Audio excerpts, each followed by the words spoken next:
Right. Good morning, good morning, good morning. Hello, hello, hello. How we all doing? Hope everybody doing as wonderfully as I am. Wonderful weekend. Hopefully, you even have a nice breakfast, as I do, on this fine Monday morning. Woo! It's delicious. It's really good. Mm.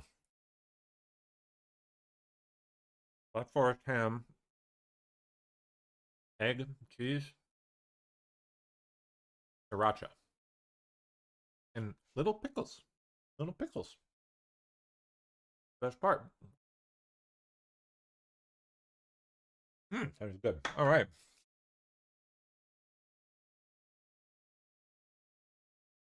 Sorry, don't mind me. Got my tea too. Waiting for all these fan people to roll in on various platforms. YouTube among them now. Successfully achieved the what do you call them? Guidelines for monetization. I've submitted that. It can apparently take up to a month for them to get back for approval for AdSense or whatever. So, the ball is rolling, moving. Good. Anyway, find my browser here and up there to that monitor. All right. Get cooking. We'll get looking at the news. What do you say? Let me also, actually, I'm going to pop both DLive, Rumble, and YouTube chats all on my other computer. Excuse me, you troublemakers.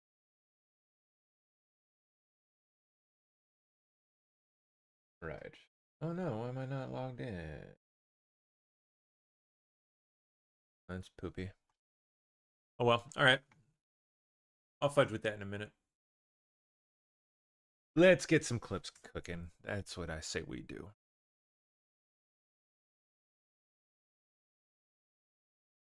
Okay.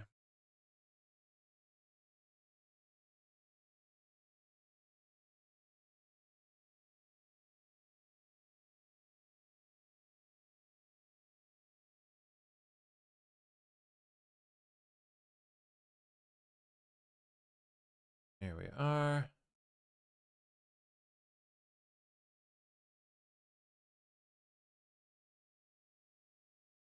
All right. Oops. I gotta give it a kick here.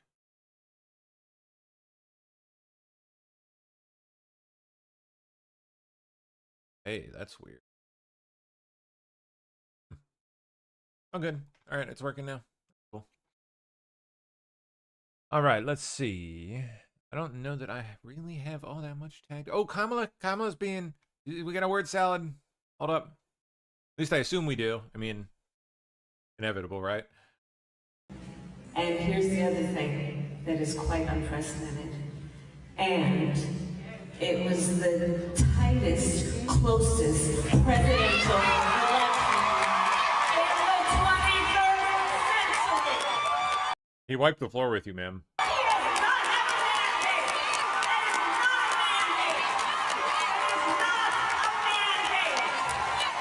What is she saying? It's not a man-tater?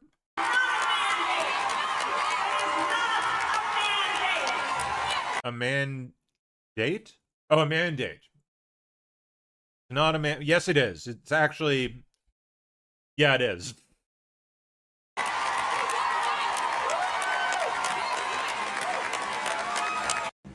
And here's the other thing. Oh boy. I don't know what this event was, but we dodged a bullet, didn't we? A couple, in fact. One literal, and the other, well,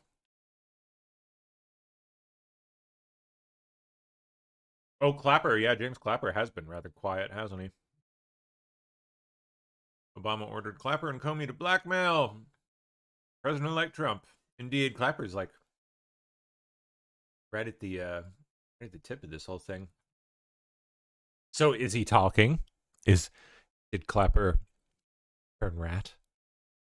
What do you guys think? Clapper running his mouth? Is he ratting? What do you think? I think he might be. I think he might be doing it.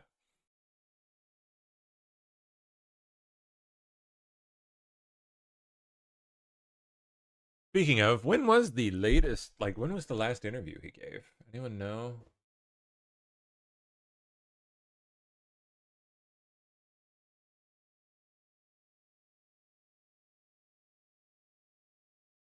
When is the most recent?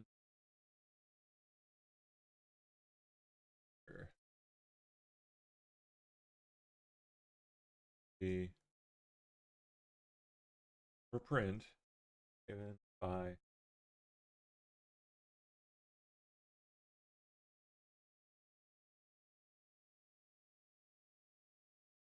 get an answer there. I don't recall seeing his ass in a little while.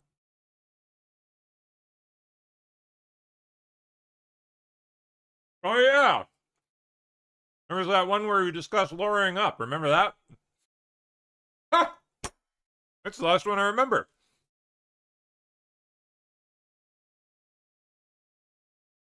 Be fun then.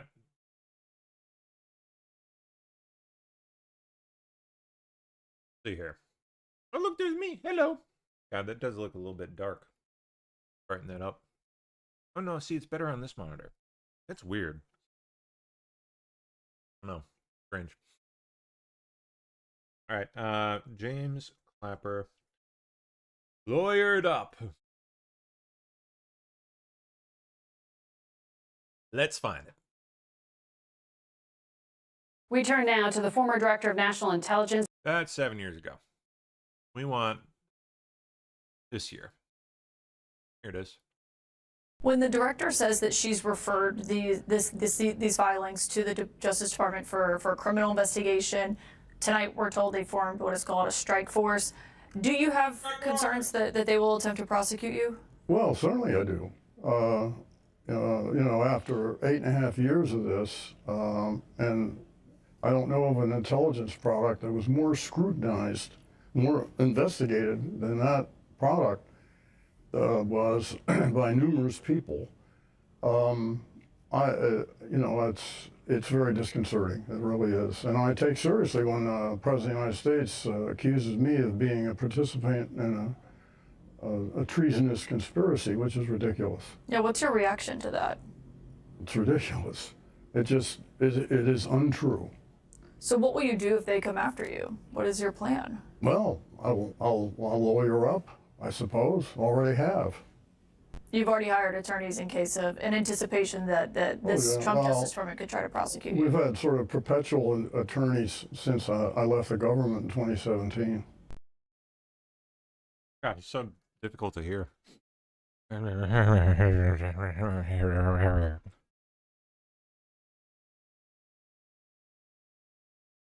right, what else? Portland insanity.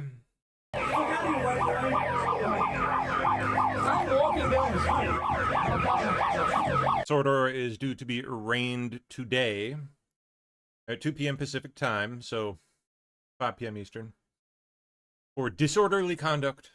They have two levels, I guess, of disorderly conduct. He did number 2. I will not take a plea deal of any kind because I did nothing wrong. Yeah, I didn't see him doing anything that was deserving of that. I will fight this to the end and expose Portland police in the process. Good. They're corrupt. There's some sketchy crap going on there.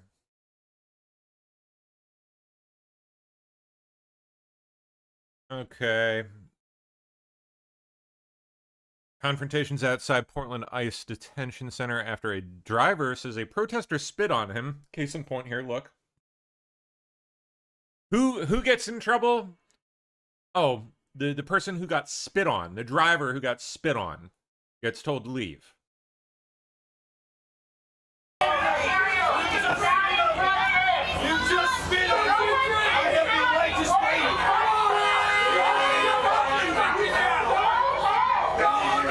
I'm going to go ahead and guess that nothing happened to the spitter, which, by the way, is assault. Like, it's gross. Think about the shit diseases that could be inside that saliva, striking you in the face or God knows where else. Ew, dude.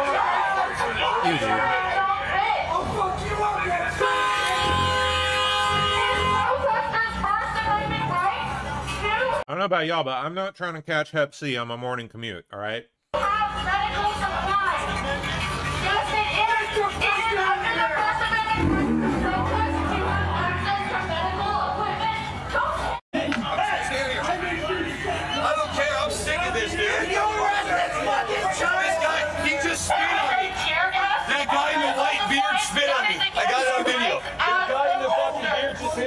They don't care.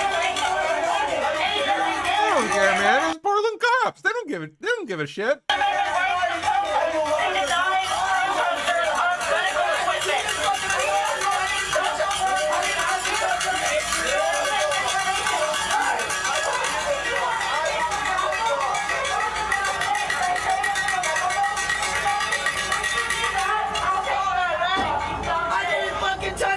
He fucking hit me. I didn't fucking touch him. You don't want me to say your first and last name on a megaphone? That's why I don't take my mask off. This is just like the city at all times, basically. This is Portland all the time. It's just constant chaos. Like hell has just spilled over from the depths out onto the surface, and Portland is where the hole is. You guys lost the election! You lost! You guys lost! You lost! Yep.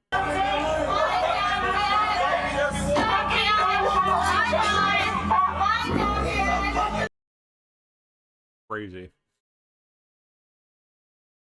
Okay, Senator Tammy Duckworth repeating, what is this, a zip ties hoax? There's another zip tie hoax? I remember there was a zip tie hoax back during January 6th. And we have a new one now? As I understand yesterday, ICE authorities shot a Chicago woman in the Brighton Park area. Secretary Noem claimed... You mean, would that be the one that rammed them with a car and boxed them in and then whipped out a gun? ICE fired defensive shots at this woman who was armed, who had appeared in a Border Patrol intelligence bulletin previously. She claims that federal agents were surrounded and were threatened. What are local authorities telling you about what they think happened here? Well, they lie, right? The Trump administration lies. We have a president who's a known liar. And Do you have any evidence of this? They have any been- evidence of the lies in this case? they've You're been just going to assume it. lying about the situation all along. And in fact, they even shot tear gas grenades, I think, at a reporter who was simply driving by with her window open. And so we're urging people, we're urging our protesters, remain calm, peaceful protests. Why do I get the idea that that's probably not the full story? Exercise your First Amendment rights, but videotape everything. Everybody has a phone, tape everything, so we actually have real evidence of what is happening. We know the Trump administration lies consistently, and what I am hearing is that for the large part, people are being very quiet, are being very respectful, but ICE is being very aggressive. Remember that they are zip tying children. They are there it is. raiding apartment blocks in the middle of the night, separating They're zip tying children, she says. children from their families, pulling people out onto the streets naked. They are using Gestapo tactics in Chicago. And this is what Trump wants to do, right? He wants to intimidate the people of Chicago. That's not going to happen.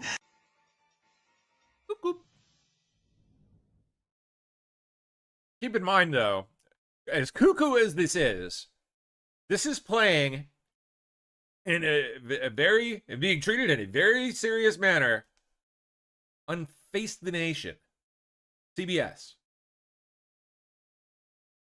There are, unfortunately, still gobs of people that watch that shit.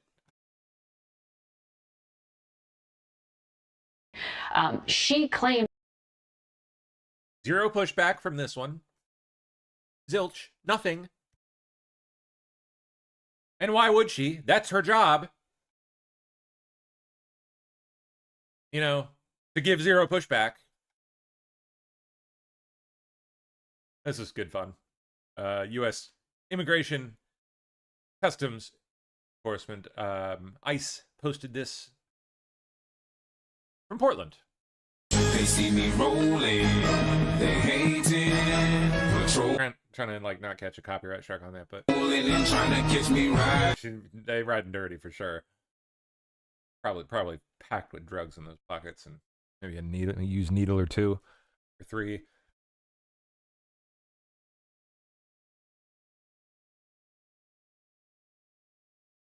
Times. Who cares? He's an idiot. Oh, there's talk about the woman that was shot acting like a moron. I guess a bunch of vehicles like rammed a ICE and Border Patrol vehicle or vehicles and boxed them in, essentially. Which would have to be freaking terrifying, I have to say. One of them stuck in those cars.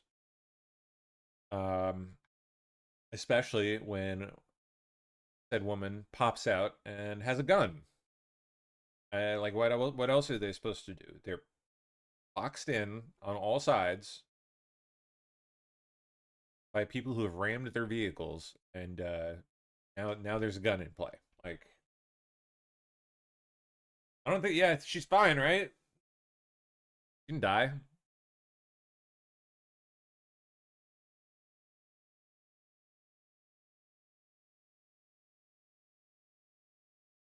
Wow. So there's more detail. DHS reports federal agents in Broadview, Illinois were rammed and boxed in by 10 cars. 10 cars. That's nuts. Including a woman armed with a semi-automatic gun who posted online threats to harm ICE and was flagged in a CBP intel bulletin. Jeez, dude. I've seen this getting some attention over the last 24 hours or so it's good. All right. I think that's all I had. Let me hop over to Miss Steph here. I know she's been at it all morning. Good morning, Steph. Hello. Where's the bottom of the pile? Let's see. Whee! There we go. Cool. The president this morning has no public event scheduled. There will be a 1 p.m. press briefing with Carolyn Levitt, and that's it. Where we stand with the shutdown. Okay. Senate revotes 2 test votes on competing Democratic and Republican plans to fund the government this afternoon. Yeah, obviously, nothing's going to come of that, really. The results should be the same as the Friday test votes, which, of course, failed. Means the government shutdown, of course, will continue through at least the next week or so. Probably longer, hopefully. Republicans hoped this past weekend would apply pressure on anxious Democrats who want to end the shutdown or who are disappointed in Democratic leadership, but so far there are no bona fide talks between the sides. And the administration is threatening mass firings. Aha, yeah. And deep cuts to programs and agencies if this isn't solved soon. Go for it. Why wait? Just do it. As Shia would say. Just do it.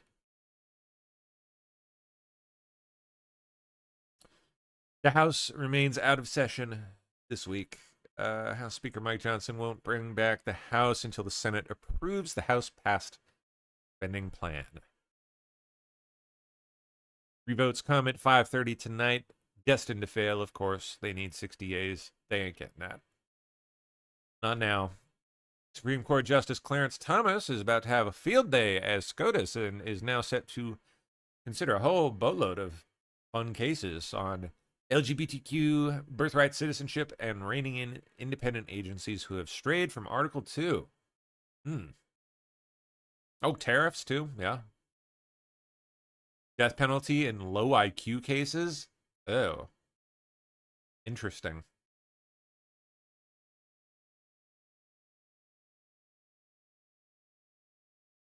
I mean, how low are we talking? Because you can be pretty damn low and still know the difference between right and wrong. All right. It better, like, it'd have to be pretty damn low, like babbling retard level. So I don't know. I don't know about that. I think that one's probably gonna get just tossed. They're not gonna, right? I mean, I don't know the details of the case in question, but suppose for it to have made it all the way to the Supreme Court, there's got to be something compelling to it. Democrats shut down memes and Epstein. Let's see. Like there might be something to negotiate. Kind of long, but we'll check out a couple minutes. That's been the whole point. We need the time to do that, and we have the time, but you have to have government open, because in the middle of all this, remember, real people are feeling real pain. We've cut off medical and health services to veterans. We have the WIC program is stalled. Women, infants, and children needing their nutrition supplemental funding and all the rest. FEMA's shut down health insurance, flood insurance programs in the middle of a hurricane season, and you have half the civilian workforce on furlough right now. This is no way to run a railroad. And yet people are looking at this. The polling is early, but it's there. A Washington Post poll saying that 47% of Americans are right now blaming you, your party, and the president, as opposed to 30% who are blaming Democrats for this shutdown. We've got polls on the other side of that as well. This isn't about a blame game. It's about making sure the government is working for the people, and Chuck Schumer is the one holding up the votes. I mean, we passed a clean CR. I didn't have any partisan priorities or poison pills or gimmicks or tricks in that. I sent it over in good faith. It's 24 pages. Go look at it.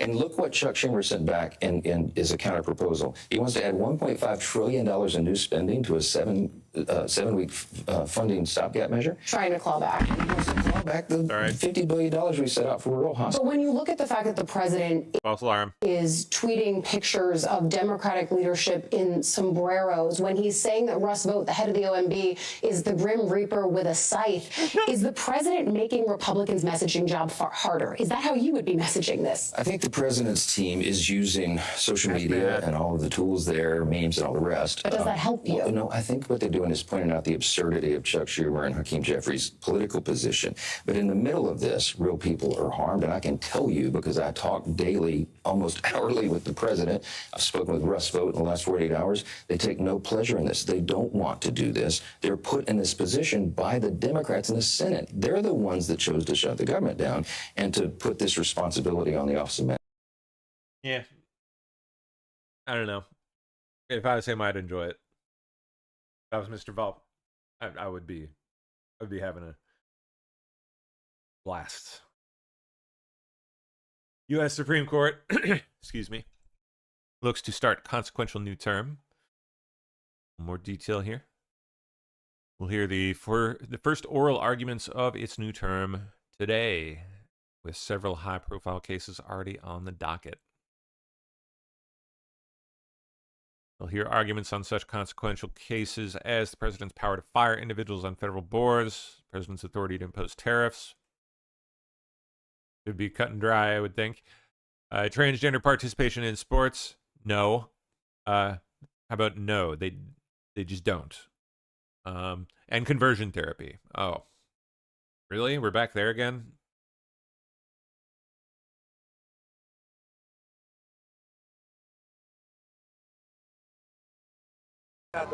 Hey, what's going on, America? I know you guys just saw my video with Nick Sortor getting assaulted trying to walk down the street by Antifa. So, here's what we're going to do. Because of the Portland police, I don't think it matters if you want to walk down the street. Antifa's allowed to own this side of the street over here. These are alleged medic tents. So this is what we're going to do tomorrow. Tomorrow, this side of the street is going to belong to us. Because apparently, you can just claim sidewalks in Portland as your own and prevent anybody from moving down them. So my curiosity is simply that is whether absolutely true. Yeah. or not, we are going to be held to the same standard as Antifa, because I know for a fact Good move.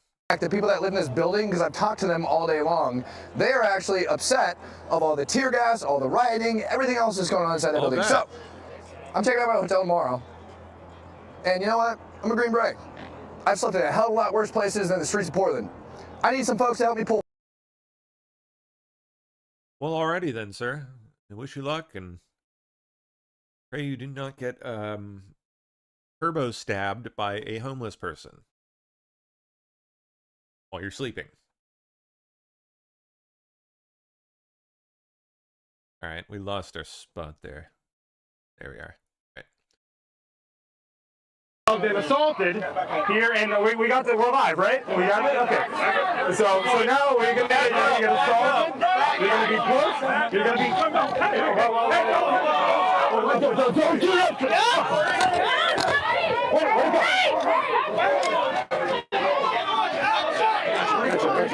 No, man. Okay then.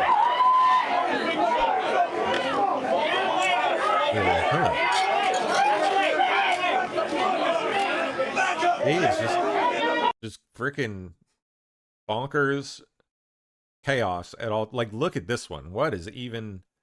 I watched a couple interviews with him, and oh boy, I vaguely remember. I may have even met him when I went there. Crazy.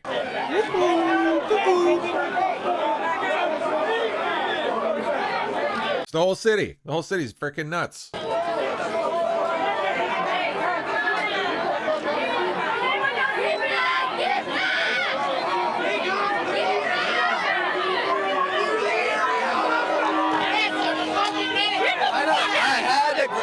I've been neutral. Hear this? Like they're all like infested with demons. I had to pick this up because I got. Like they sound like actual demons. Yes, I have. I had to pick this up because I got dropped. Yes, I did. I got as much as I could. I didn't see it, and I was asking people what happened. I almost had somebody hold the camera until I saw there's medics there to help him.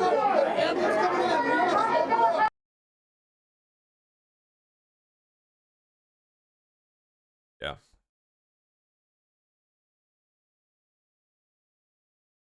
Oh, well, here's Portland Antifa talking about, I assume it must be Katie Davenport, who has eyes on Andy's little blonde friend. A violent Portland Antifa member at Cement Milkshakes for Fascists, is trying to hunt down Katie Davenport. He's also calling for his cell to violently beat Nick Sortor. Yeah. And they do it right out in the open. Yep. Look at that.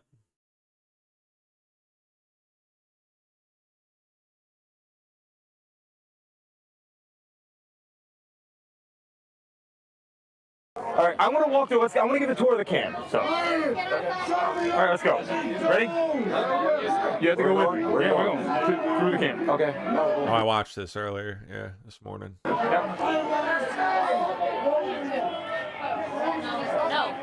No. Unfortunately, I'm going. Don't fucking touch me. Get out of the way. Don't fucking touch me. Get out of the way. No. This is a sidewalk. Get out of the way. Don't fucking touch her. Whoa. Okay, so this piece of shit. You're no longer allowed to walk down the sidewalk in Portland, or else you're gonna get jumped and pushed and shoved and assaulted here. And we're live, right? We got it. Okay. So now we're gonna get assaulted. You're gonna be pushed. You're gonna be.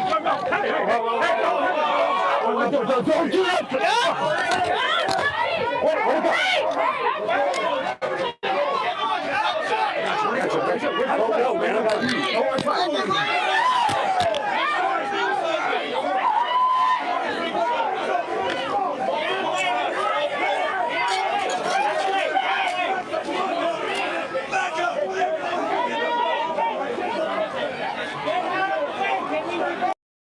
Jeez.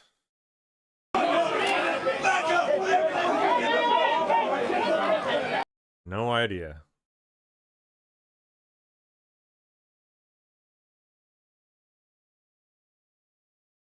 Recording people is not enough. You need to participate in de-arrest strategies. De-arrest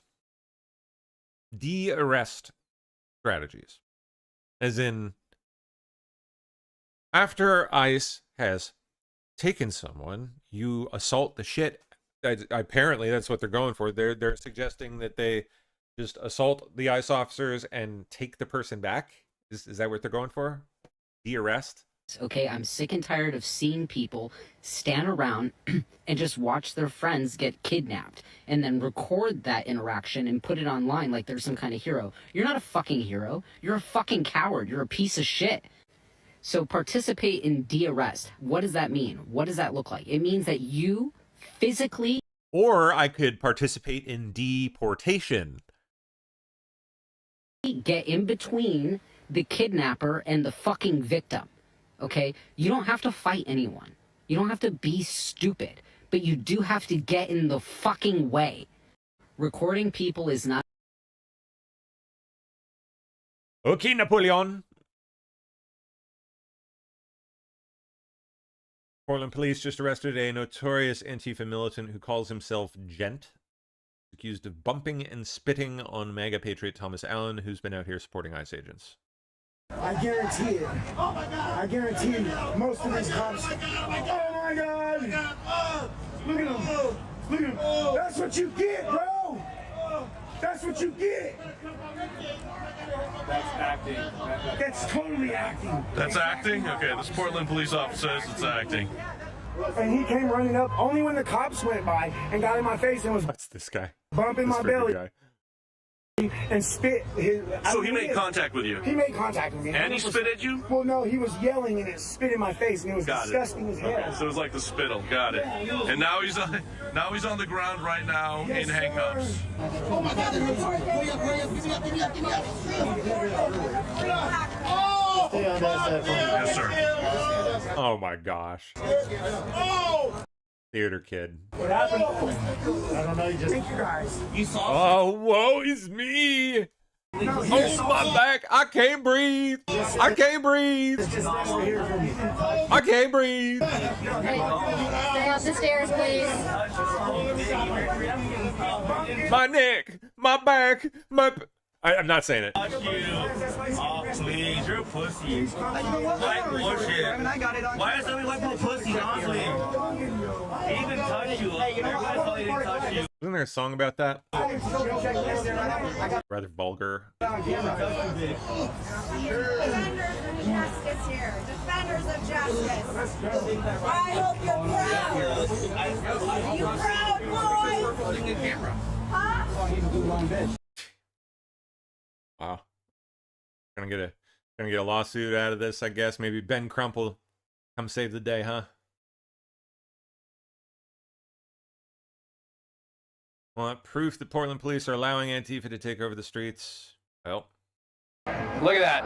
All these folks, man, they came down the street over here on the left, just in a straight line, and just made straight for the facility and went in there. They definitely deployed some OC spray because I tasted it. So I know that happened. I saw them arrest a couple people when they first came. The feds came out. Now here's the crazy part, is you have the protesters that are blocking the roadway right here, and then right across the street, don't know what that is, but then right across the street, you actually have Portland police that are sitting there, and it looks like they're gearing up and getting ready to go. So that's happening, I promise you that. Or are they packing up and leaving? They're leaving? No way. The police are leaving. What? Are the police leaving?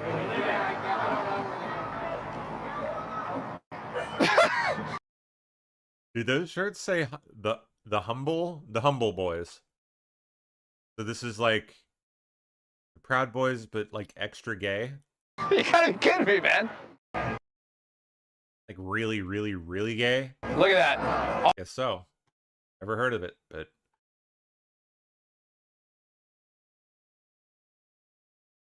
Oh, look at that. Supreme Court already, huh? Thank you, Steph. Steph says, breaking Supreme Court rejects appeal from Ghislaine Maxwell. Bye-bye. It's gone. No appeal. No appeal for you.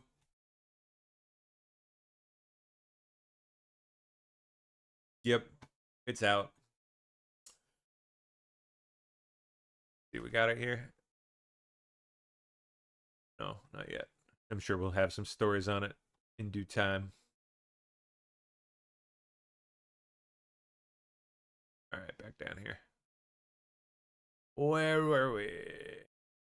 There was. roughly where we were at. Yeah. Next up, Mark Bray, an American financier of Antifa and an assistant professor at Rutgers University, calls for mass violent criminality to save him and his co-conspirators in Antifa. Ha! Only mass anti-fascism, legal or not, can save us, he wrote. He's an open advocate of Antifa violence, announced he's fleeing to Europe, likely Spain, loser, after the U.S. government took steps to treat Antifa as domestic and foreign terrorists. Fleeing to Spain, huh?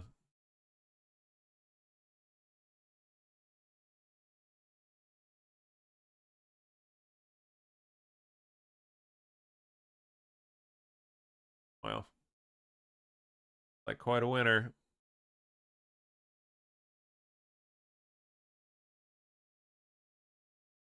Beachfront home of South Carolina judge and ex-senator burned to the ground, injuring 3. I saw this yesterday. I wondered what the heck, what happened. He's a current judge, ex-senator. Diana Goodstein. Oh, okay.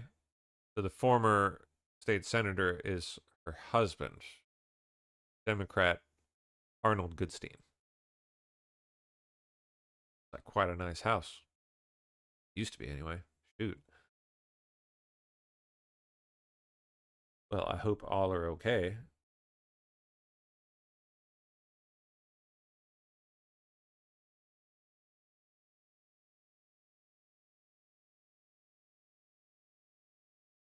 Hospitalized.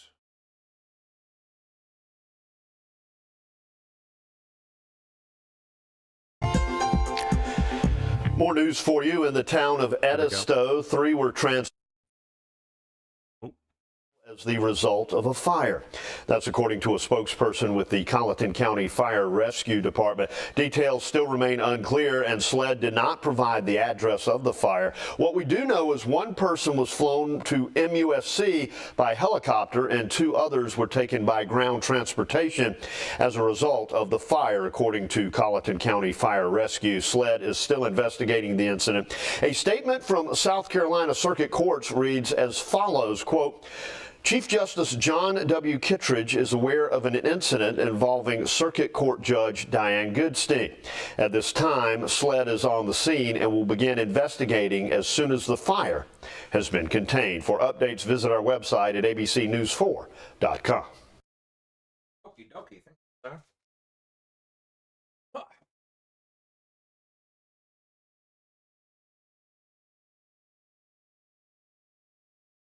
Portland Antifa making custom pins calling for violence against specific independent journalists. Oh, wow. Jeez. Wow. Honey Badger. Fuck F Honey Badger mom. Here. A young man in black bloc approached me with this, asked me to wear it. I declined. Please tell me more, Portland Police Bureau, about how I'm asking for violence. Oh, yeah. Seems like it's them. Photographer and journalist. Followed her at some point. I don't know. I'm assuming probably from her 2020 coverage.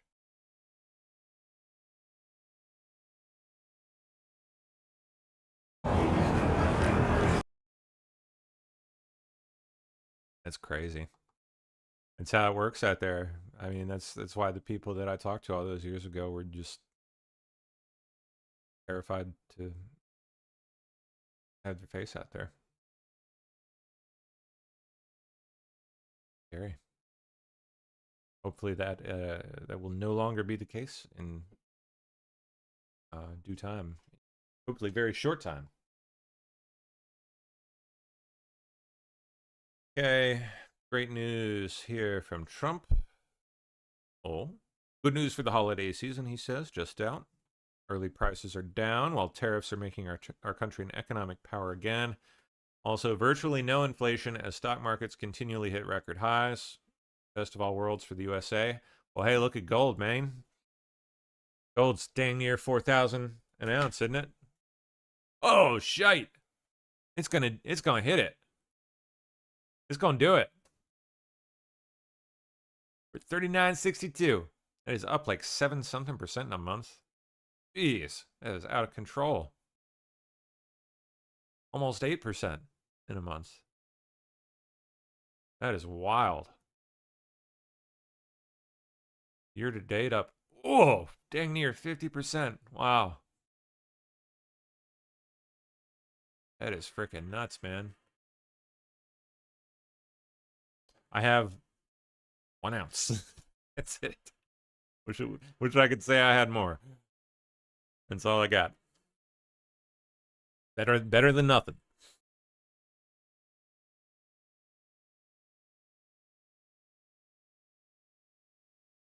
Okay. Federal judge blocked President Trump's effort to deploy National Guard troops to Portland in a late-night decision, ruling it unlawful and unconstitutional. Yeah, of course.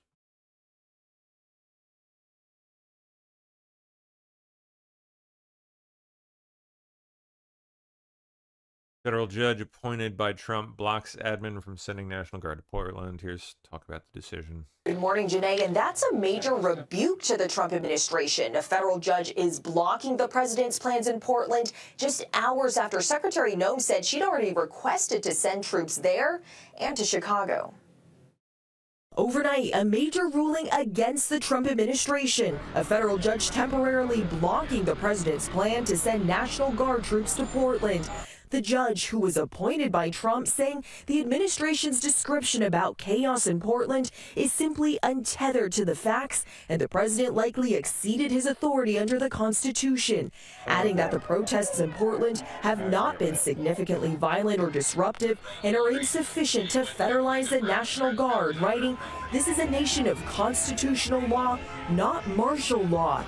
Oregon's Attorney General calling the decision a healthy check on the president's power. As the president, you must have an actual facts based on reality, not social media or just your gut feeling if you want to mobilize the military. The decision comes as tensions boil over in Chicago. ICE agents shot and injured a woman they say was armed in the Southwest. Yeah, the fact that that ever happened and that further, apparently police were like given a stand down order. That in and of itself is indicative of a very serious problem in Chicago, sir.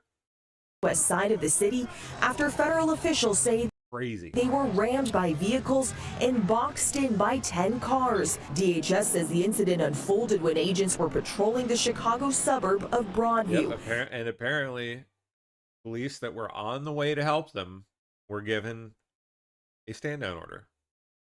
Alleging law enforcement were forced to deploy their weapons and fire defensive shots, leaving them stranded, left to fend for themselves.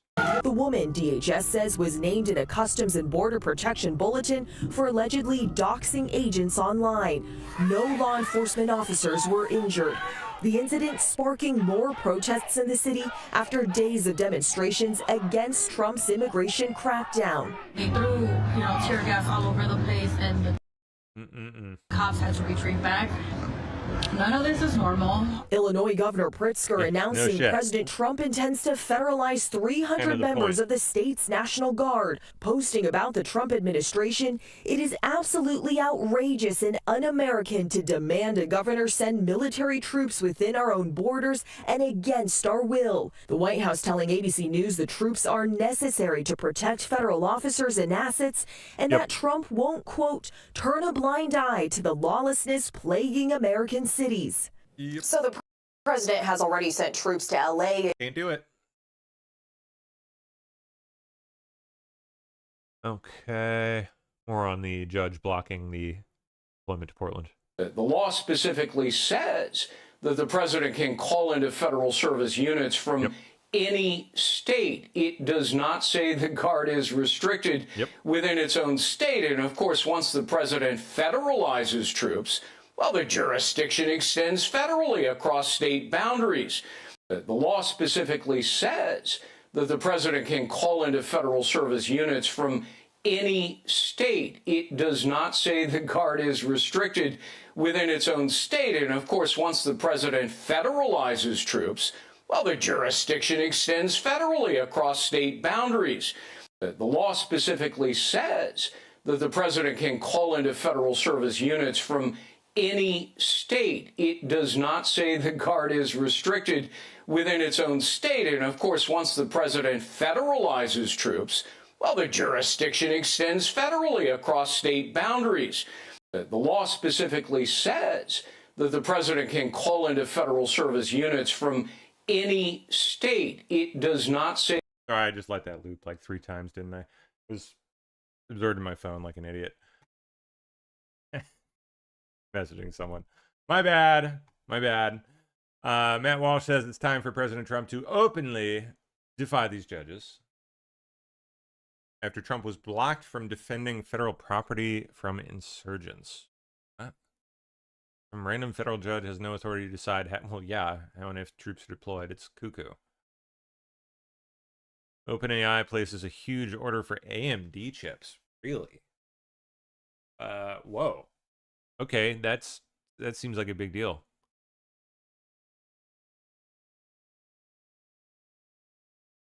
Huh.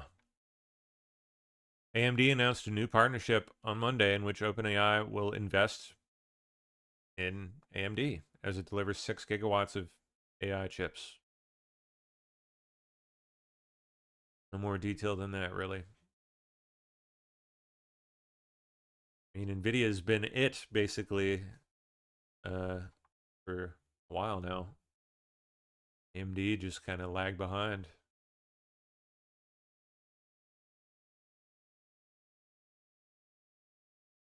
That could be the start of that changing, though.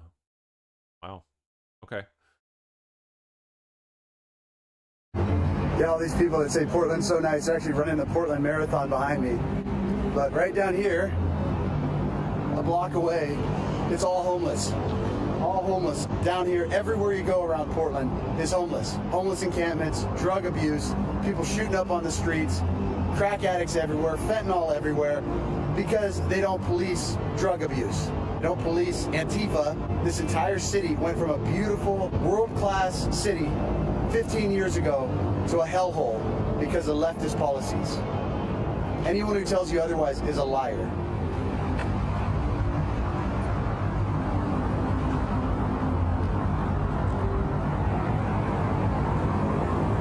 Yep, it's bad. Sad, sad, sad. You got situations like this. Guy got his dog, he's in his sleeping bag. People die of fentanyl every single day out here, and nobody does anything. Nobody cares. They're not compassionate. They're the worst kind of people. Virtue signaling demons.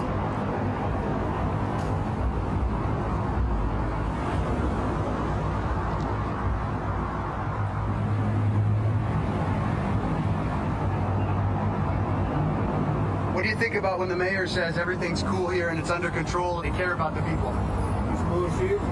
All the homeless advocacy groups that are making millions and millions of dollars, I don't see them doing anything to actually fix the problem. No, they're not. They get paid though. What makes them $1 That's it right there. Yeah. I'm praying it gets better. God bless you guys. It's going to get worse before it gets better.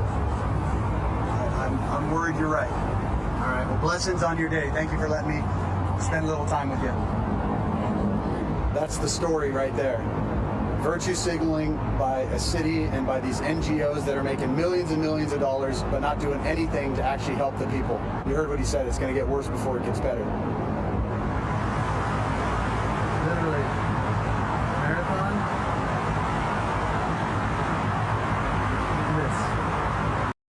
Where'd my nicotine go? I'll be right back.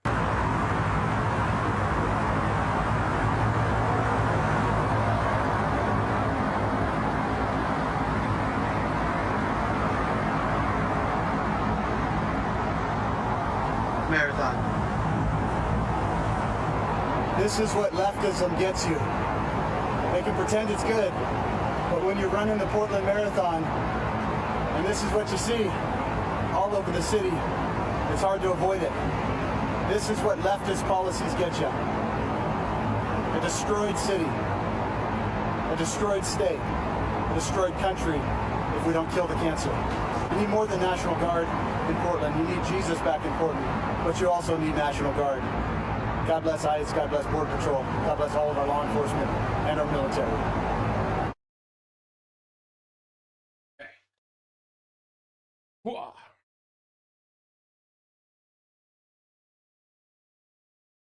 Oh, Devin Nunes confirms that there is a full investigation undergoing on Comey, and more charges are expected. There it is, more charges expected. Of course, that wasn't it. Those are just placeholders. Placeholders. They're just the foot in the door. Okay, they just got to get their foot in the door so they can open the way for more. Thank you. Great to be with you, Maria.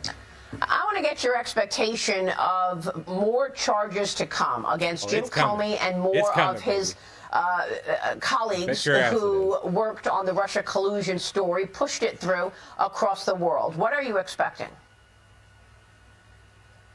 Look, I'm expecting a full investigation. If you look at the transparency that's been brought by the intelligence agencies under Trump, unprecedented level of transparency where we're now finally getting out documents that the American people had never seen. So I think you're beginning to see real clairvoyance on what happened between 2016 all the way to the Mar-a-Lago raid.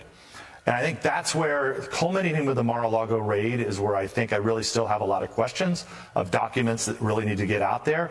And I think an investigation needs to kind of start there and go back, because we know for sure what happened in 2016 that Comey was well aware of, is that this was all, the whole Russia hoax was all designed to get Trump, because they were worried about her emails coming public back in 2016 before the election.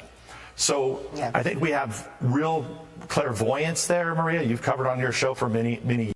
The second time you use that word, clairvoyance. Years where we still are missing. That is an odd term to use. Information is, how was Jack Smith appointed to go after Trump in 22?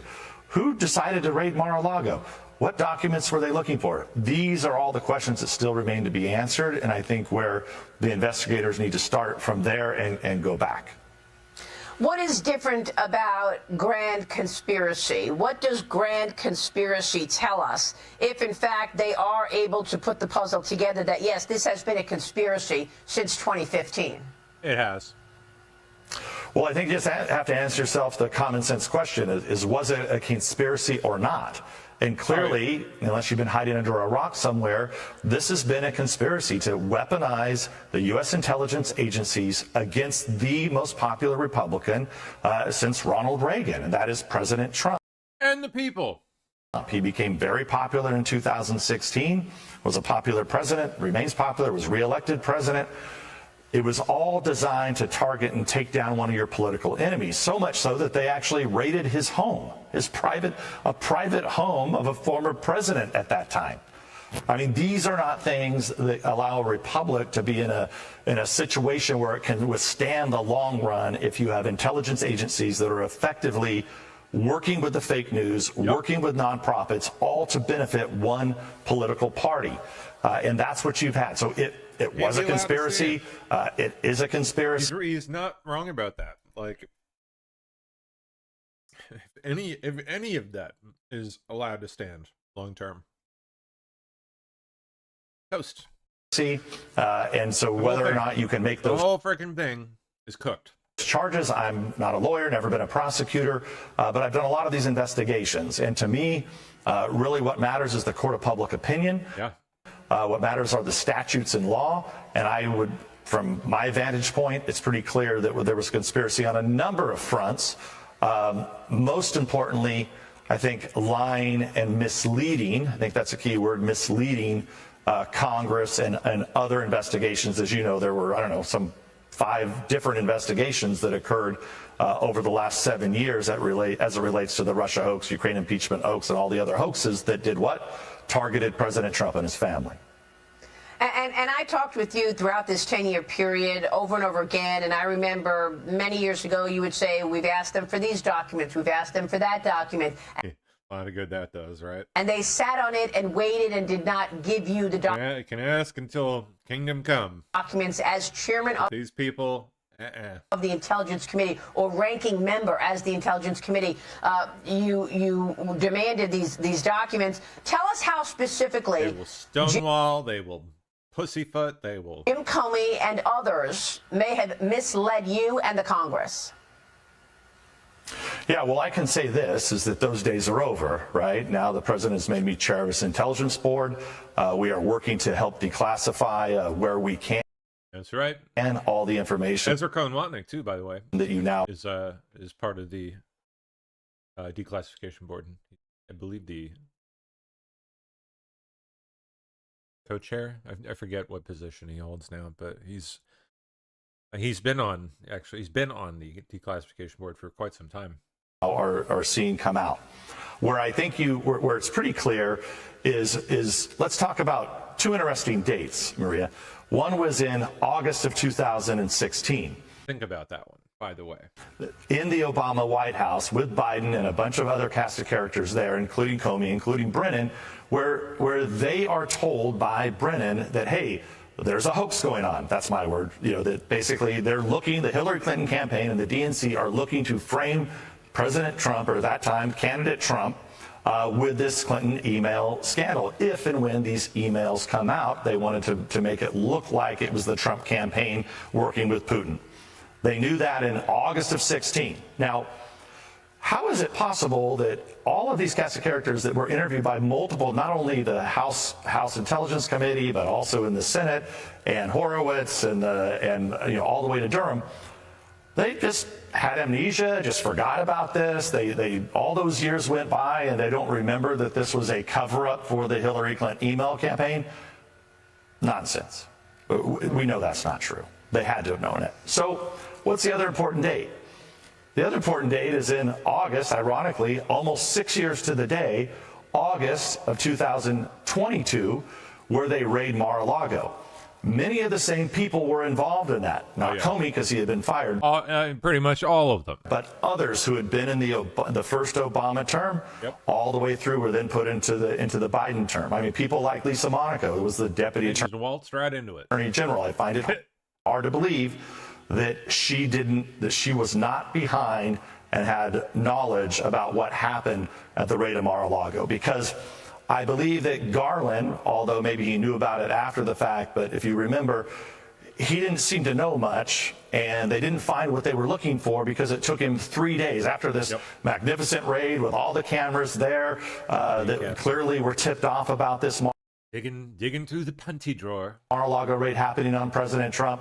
Miraculously, they didn't find anything, and it took Garland 3 days before he came out and made a statement. Wow. And Lisa Monaco got a big job now. She's the president of global affairs at Microsoft, which I reported first. Look, I've got the majority staff report right here on the intelligence community assessment of the Russia influence campaign targeting the 2016 election.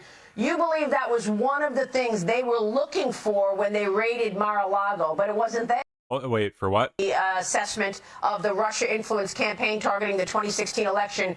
You believe that? I bet you, yep. That was one of the things they were looking for when they raided Mar-a-Lago, but they it wasn't wanted all the dirt that Trump had on them. there. Yeah, that's right, because I guarantee it. That was supposed to be declassified. We asked President Trump to declassify that in 2020. We were told that it was declassified. We thought that information was going to be at the archives, like all the information should. But then when we asked the archives about it and other people asked the archives for it, it wasn't there. So it's just, and that document's very damaging. It's a 40-page report that House Republicans worked on for a long time. Not only my committee and now now the current chairman Rick Crawford was able to get that information out. It's a very damning report that showed that Russia didn't think that Trump was going to win, which I think we all know. Once again, just common sense in 2016. Why would the Russians be helping someone that they didn't think was? Well, I mean, going to win. Why indeed? Right. A great point. Devin, real quick on God. a lot of fun questions that I think we'll finally see answered in the near future. Let's hope so. Oh, look at that. Adam Schiff on ABC yesterday. Melting down over the loss after loss that he's had against Trump. Schiff, welcome back to Meet the Press. Great to be with you. Great to have you here. Thank you so much for being here. I do want to start right where I left off with the House Speaker, the government shutdown.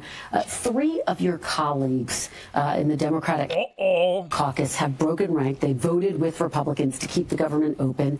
How confident are you that Democrats will stay united in this fight?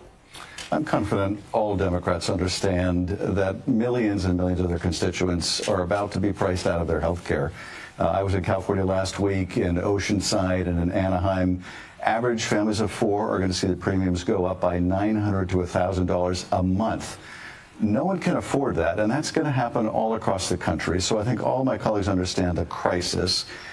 We need a president who can act like an adult, who can come to the table and negotiate an end to their self-imposed healthcare crisis. Right now we don't see that. We see Trump out on the golf course. We see the Speaker telling his House colleagues not to even come to session, that there's no work for the federal government to do, apparently. That's completely unacceptable. And in addition to the need to restore healthcare affordability for people, we need to make sure that any agreement that we reach with Republicans, they will honor, because right now they're telling us, you can reach an agreement with us, but we're simply going to withhold any money that's important to you, any programs that are important to you. And as for the Speaker telling you or not telling you his position on the president threatening mass layoffs of federal employees, there's no one forcing him to do that. He will do that because he wants to do that, because he and Russell Vought want to cause even more pain for the American people. That is unprecedented. No other president during a shutdown has sought to maximize the harms to people, but that's where this president is coming from. Well, let me ask you, you heard Speaker Johnson, as you're just referencing, criticize Democrats for using the government shutdown to press for an extension of those Obamacare tax subsidies. But you actually did make a similar point back in 2013. That's when Tea Party Republicans pushed to shut down the government against Obamacare. Let me play that for you, get your reaction on the other side. It's more than fair to ask the back from 12 years ago president to negotiate improvements to the Affordable Care Act, but not with the threat of shutting. A pencil neck. Anyway, boy, I can't wait to see stuff. It's just thrown behind bars. Out of all of them, probably him and Brennan. Him and Brennan the most. It just, boy, did they have it coming.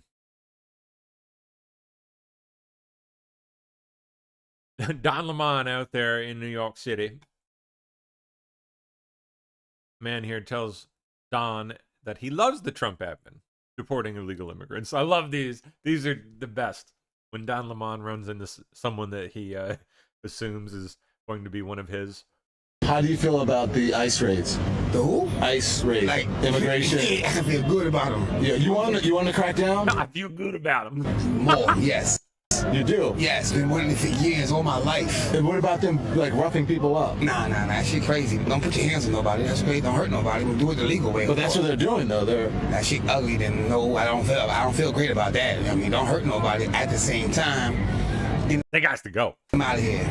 Get them all out of here. Please and thank you. Thank you. Trump 4 more years for that. Just for that. Did you vote for him? No, hell no. I can't vote. I lost my voting rights when I was 22 years old. I apologize. You went away? Yeah, for assault and battery. Yeah. Mm-hmm. So you said 4 more years for Trump? Just because I want him to concentrate on nothing but immigration and getting him out of here. Wow. Just for that. Just that one issue. A one-issue voter, if he could vote. You don't think they contribute to the economy at all? Of course they do. Of course they have. At the same time, think about people who wasn't able to contribute because the immigrants was there. You know what I'm saying? The people who it's so freaking common sense that even people at this level of society get it.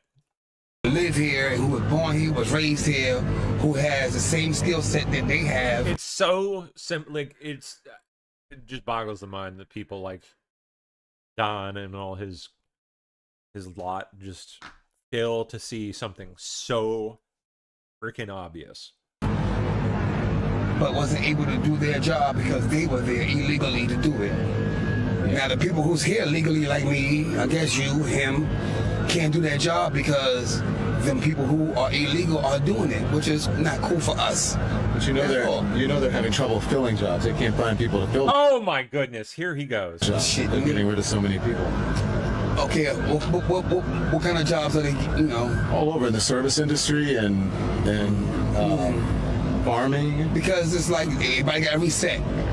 They're gonna reset themselves. That's all they gotta do. Reset themselves. The farmers are complaining about it, that they want Trump to ease up a little bit because they thought they were just going to do the violent people. They need Oh no, Don. Oh no, we want them all gone, all of them, every last one. Documented immigrants in order to put every single last one of them gone to get food to your table. It's not true, bro. It's not true. No, that is true. No, it is not, Don. That's not true. You're getting told by a homeless guy. You're getting told. You don't want to get facts. There ain't no American born and raised here that won't do the job. That crazy as heck. I know a lot. Crazy as heck. In my projects. I love this guy. Trust and believe me. Oh, why aren't they doing it then? Because they don't have the opportunity because it's not there. They ain't going down there. There are people who can't keep their restaurants open because they're getting rid of their undocumented workers. Maybe they shouldn't. I'm just saying, maybe they shouldn't have hired them in the first place. Wild thought, I know. Crazy. Cuckoo. And they're trying to get workers here that are American-born, and they're not taking the jobs. They don't want those jobs. Oh, they don't want them jobs. Okay, I don't know nothing about that, man. All I know is... So why? Why don't they want them? It's like... There's no follow-through. He stops right there. And let's just assume that it's true. Like, why? Why would they not take them, Don? I'll get a job. I'll take a job. I'll do all. I'll do like 15, like the Jamaicans. I have 15 different jobs. You know, I'll do one of theirs.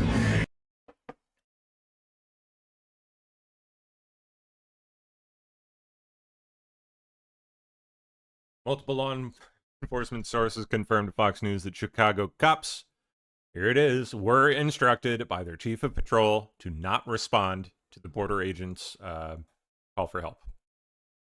They were basically told to stand down. I believe they were even actually on the way to go help them. And then basically got told, don't do it. That is a serious, serious thing. And I hope, although I have my doubts it'll actually happen, I hope that they will investigate how exactly that came to be. Who told the chief of patrol to send that order out? Did that go all the way to the top of, chief of police? Like, did an order come from Brandon Johnson to the chief of police? Where's the buck stop? Really hope they dig into that. But the city being Brandon Johnson's city right now, I don't know. And further than that, did someone tell Brandon Johnson to give the order? Did someone? Because his ass is he's an idiot. Okay, he's a moron. That guy ain't running his ship. He's not doing it. He's not steering that ship. Nope. Not gonna ever get me to believe that.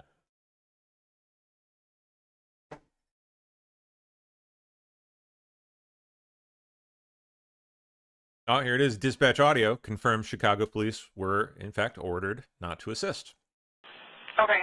Any kind of particular hairstyle, just younger, male, Hispanic, on foot, wearing all black? No hairstyle. Okay, 10-4. And one is for the hit and run. This guy fled from the scene at 37th Place and Kedzie. It all started at I-55 in Kedzie. Then they fled southbound at Kedzie, where that offending vehicle crashed. They ran the federal agent off the road.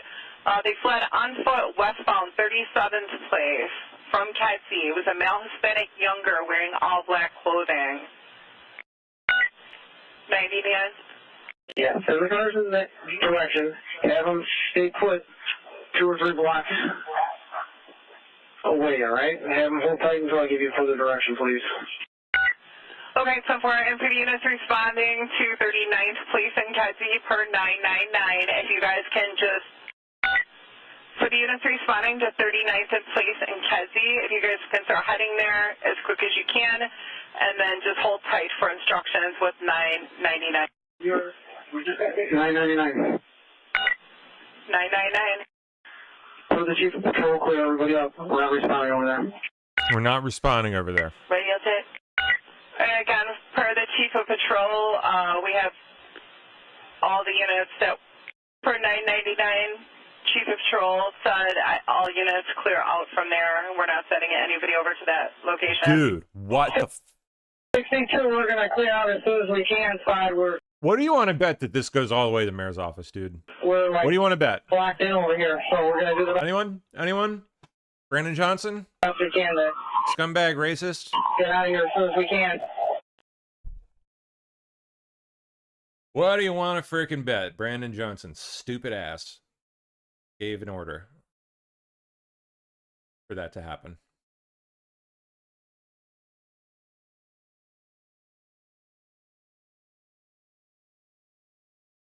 Wow. Like likely in coordination with the people who were directing that swarm of vehicles, 10 frickin' vehicles that rammed federal agents and boxed them in. That is nuts, dude. That is frickin' insane. Does anyone know what the feds? I have to assume that the feds have got to be on this, right? Like, I haven't been on the lookout, but gotta imagine Justice Department is, if they haven't announced it yet, they've got to be looking into this. Like, this is insane, dude. That is a just, I mean, it's, I guarantee frickin' to you that did not, the buck will not stop with the chief of patrol or whatever it was. It's going to go higher. I assume to the mayor's office and probably even beyond that.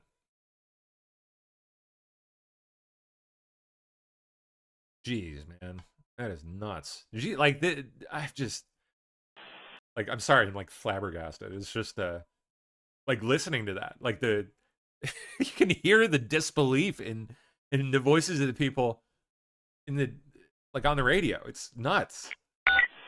For the units responding to 39th Place in Kedzie, if you guys can start heading there as quick as you can, and then just hold tight for instructions with 999. 999. 999. For the chief of patrol, clear everybody up. We're not responding. 999 must represent the chief of patrol, I guess. I don't know. Radio check. Again, per the chief of patrol, we have all the units that, per 999, chief of patrol said all units clear out from there. We're not sending anybody over to that location. 62, we're going to clear out as soon as we can. 5, we're like blocked in over here, so we're going to do the best we can to get out of here. They're blocked in too. Nuts.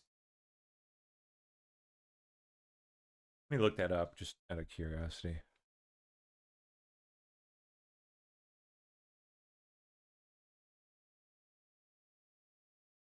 .999 is the watch commander of the 9th District. There we go.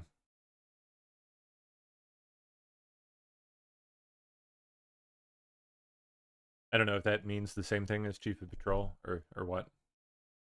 Could be. Nuts, though. When an officer calls for assistance, you answer no matter what. Nation's largest police union condemns reports that Chicago officers were told not to help ICE agents surrounded by protesters, including one with a gun and 10 vehicles that had just rammed them and boxed them in. Vehicles are, you know, gigantic 3,000 plus pound hunks of metal, weapons of mass destruction in the right hands. Okay, that's nothing to sneeze at. It's just crazy that ever happened. I saw one of you out there. Sorry, let me scroll back up and find it on YouTube. At, I think it was Rob. Oh, cool. Rob, well, first of all, Rob said, hello, I used to be part of the Rise and Shiners morning show on this channel. Glad to see it's back up and going. Well, you should get back in, jump back in the ring, man. We're still broadcasting around the clock on other platforms. I'm just being very, very careful on YouTube since we just got back on like a week ago. I'm taking it really easy for the foreseeable future. Only what I have time to monitor myself, which is basically my show. But we are still brought, like all the other shows are, it's still going on DLive, on Rumble. So like you should absolutely jump back in. I've meant to mention that on here on YouTube the past few times, but that sucks. Rob says I don't have the time anymore, unfortunately. Well, if that ever changes, I know people would be glad for the company and glad to hear old voices. Like, it'd be cool. So if there is anyone else out there that would like to jump either back in the ring, if you used to be part of things in the olden days, or you would like to give it a go, we could certainly find a place. Absolutely. For some fresh voices. Cool. Or some old ones. If you want to do that, send an email to 80s Aaron. Or email 80s.aaron@protonmail.com, I believe.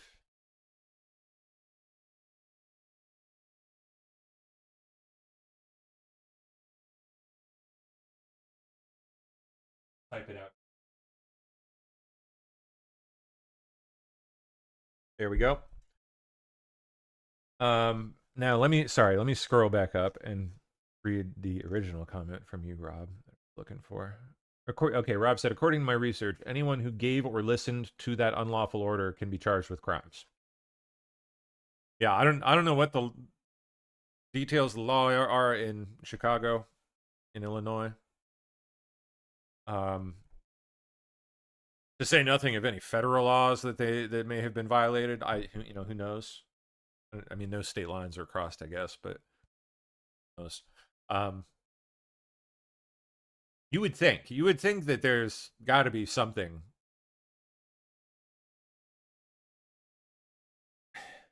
If only just like professional ethics, for the love of God, like something to say that this should not have happened.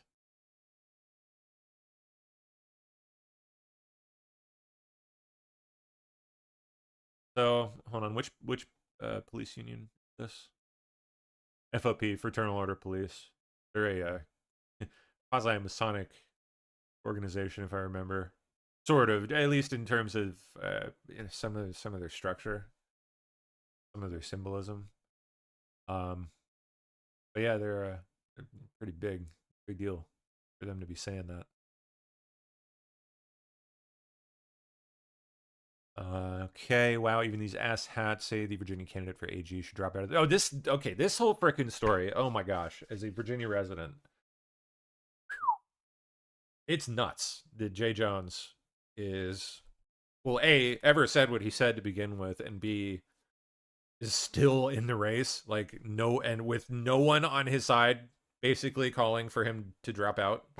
The guy effectively has stated in multiple messages to multiple different people, he's been joking, laughing his ass off, riotously, uproariously, about the idea of killing people like you and me, up to and including children.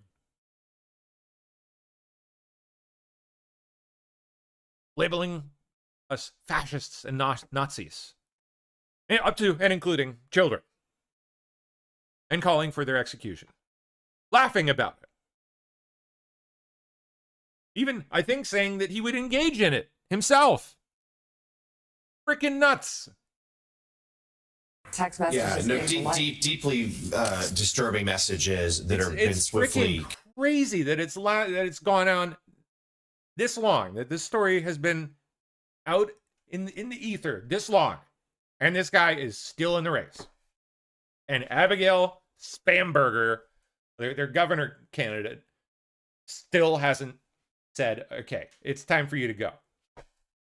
CIA Spanberger. She's a former CIA, by the way. Dicko. Condemned across the political aisle. The Republicans have tried to tie this to the Congresswoman Spanberger, the gubernatorial candidate. She did very quickly denounce them. But it's unclear whether this Attorney General candidate will stay in the race. I think there's a growing sense that he probably should not. We heard President Trump last night, but even some Democratic leaders, John Hyman, have started to say, like, look, this is inappropriate. You can't, and especially at a time right now with such concern about violent rhetoric and political violence. Who says that? Yeah, that this is just way beyond the line.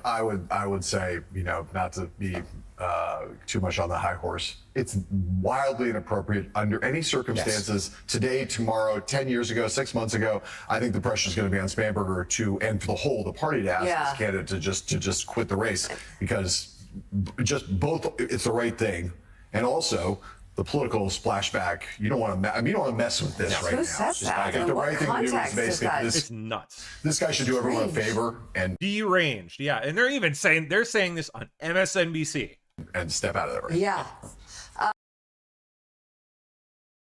Deranged is right. I mean, we still got, I guess, a little time to go. Unfortunately, a lot of votes are already in. Mine included. Of course, I didn't freaking vote for the guy, but I mean, a lot of people have already voted. Through mail-in voting. I'll bet you that some of the people that have voted already would change their mind after seeing this. At least when it comes to the AG candidate, they'll probably still vote for Spanberger, but. Oh, I don't know. Maybe not. The longer this goes on, the longer she just doesn't address it, continues to carry water for the guy. Maybe they would change their vote for her too.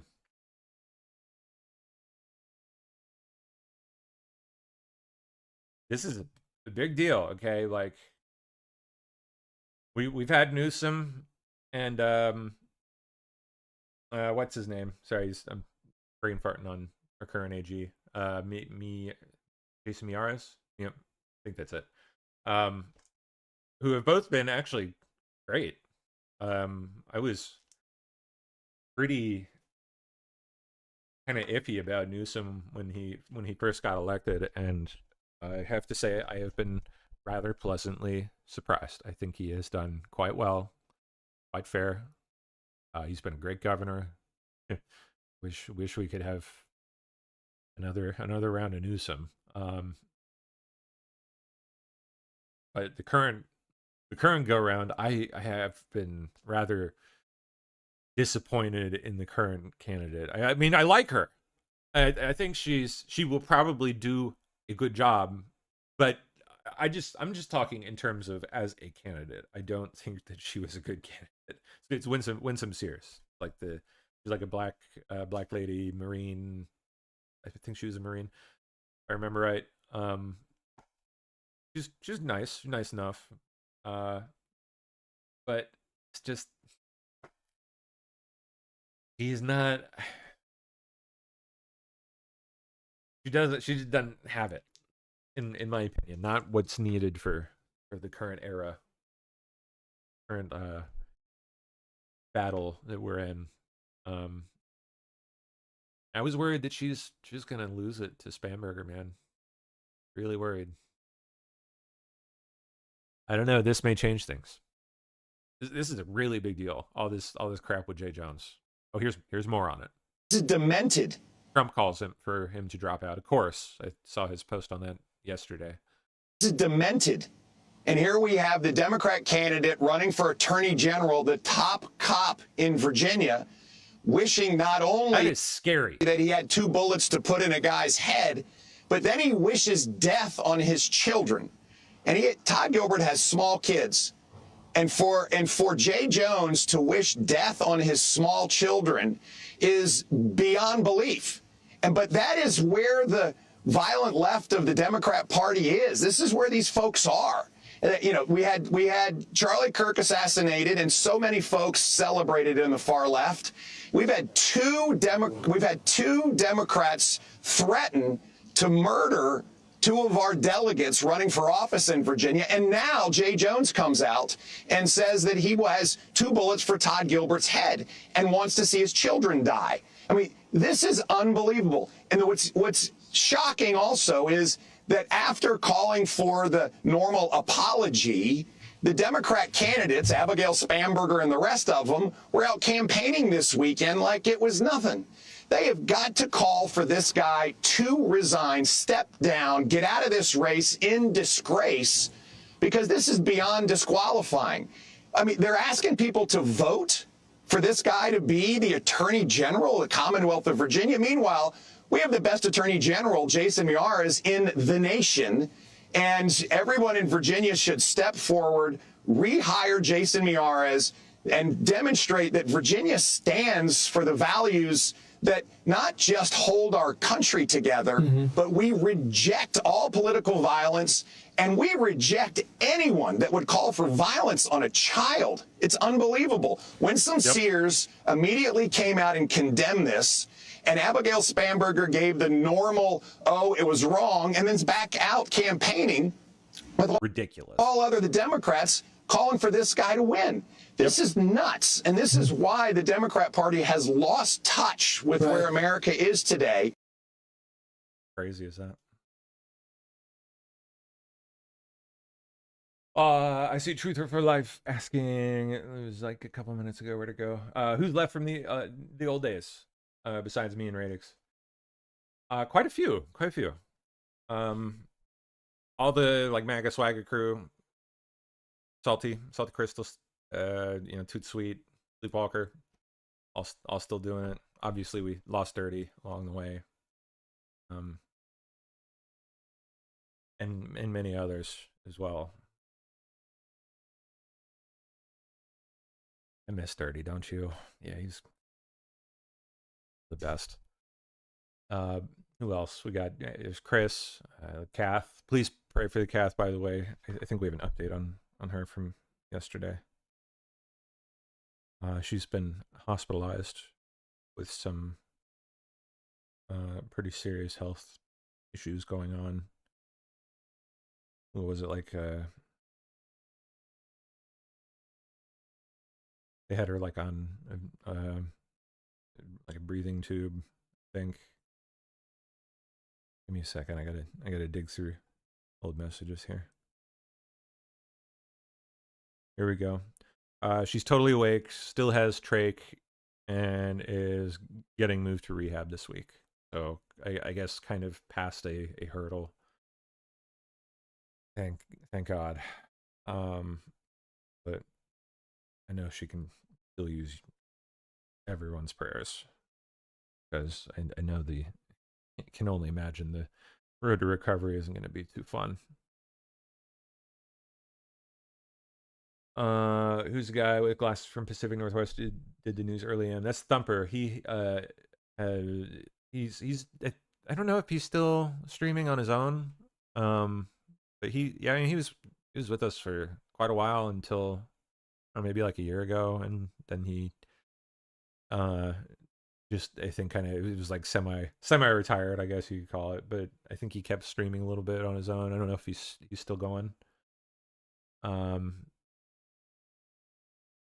Dead Cat we lost. He died 3 years ago. Rest in peace.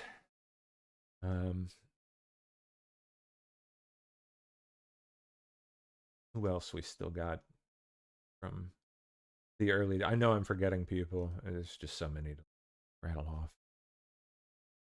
yeah, a lot of, anyway, point is a lot of people from the old days are still around.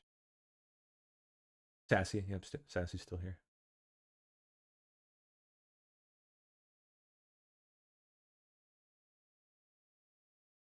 Yes, indeed. Oh, and please don't forget, yes, to smash the like button. Gotta remember to say that. And if you're watching on alternate platforms, feel free to pile into YouTube for the duration of the show. It's fun. You can go chat with old friends you haven't seen in forever. Which is really fun to watch, I gotta say. Pretty cool.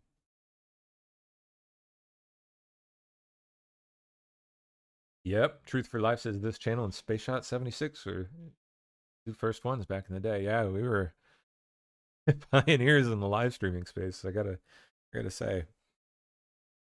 Excuse me. In the early days, like it was, live streaming was still relatively new when I first got started doing it. Like I remember being shocked to find out that you could do it.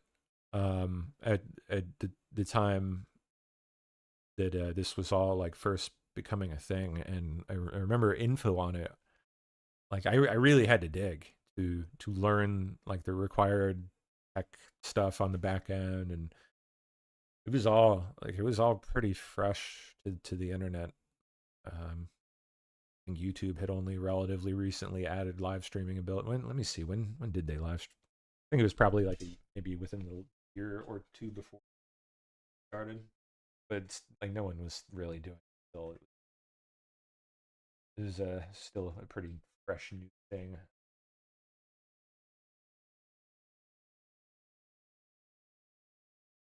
They add live streaming for all you.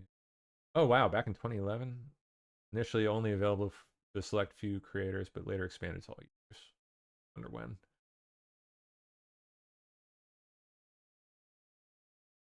Yeah, they didn't do mobile live streaming until 2017, at least. Wow.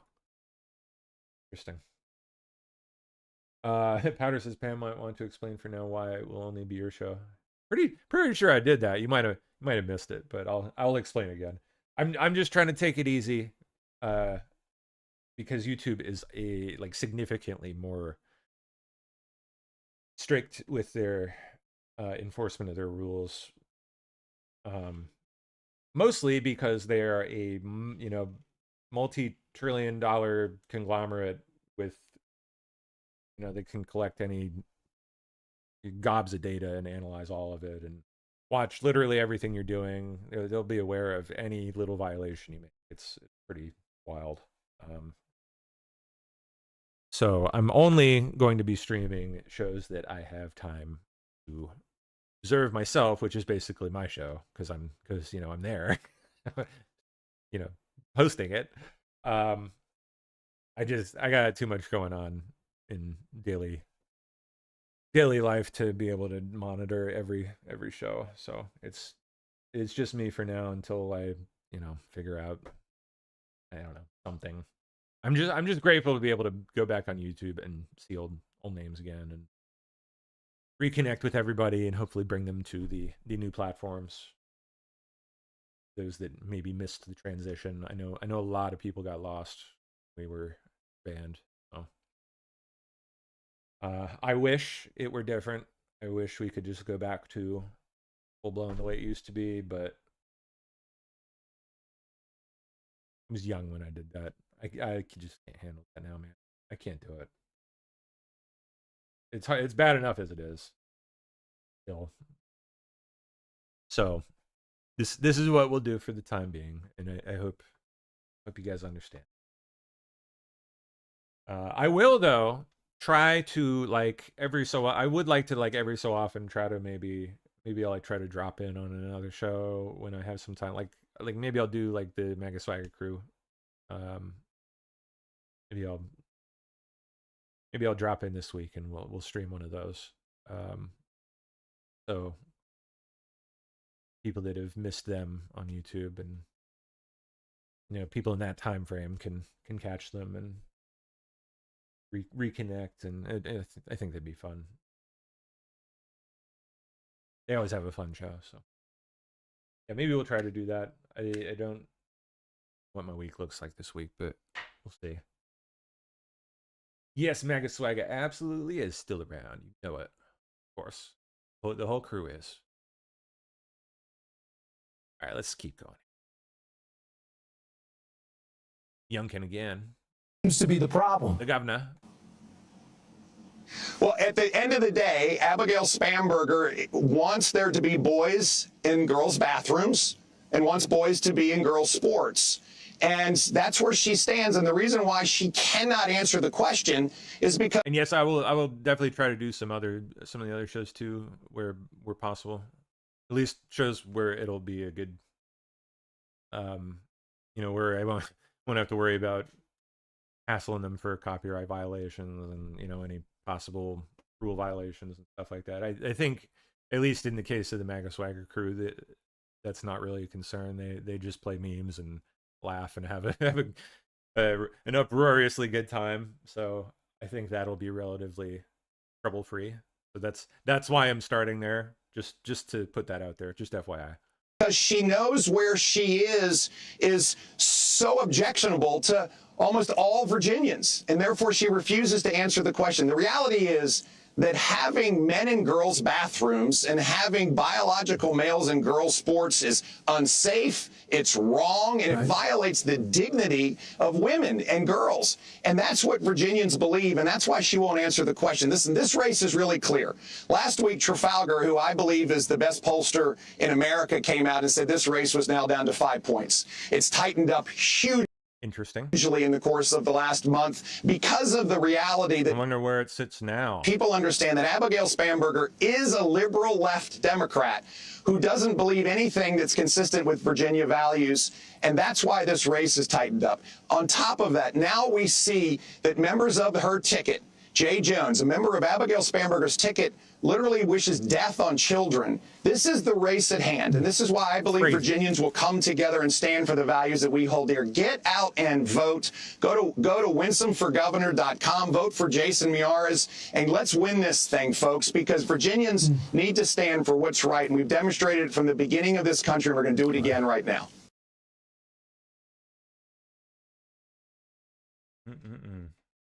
Oh no, where'd my live chat go?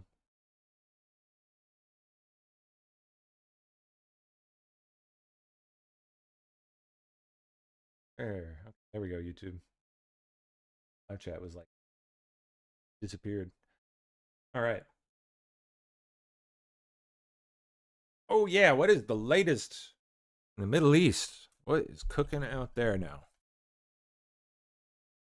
So last I saw, I think a day or two ago, Trump had posted the response from Hamas to his proposal, his deal proposal.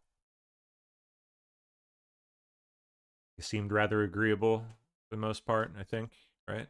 Delegations from Hamas and Israel will meet in Egypt for indirect talks to try to finalize a U.S. proposed deal to end the nearly 2-year-long war in Gaza. Jeez, has it been that long? I guess so, huh?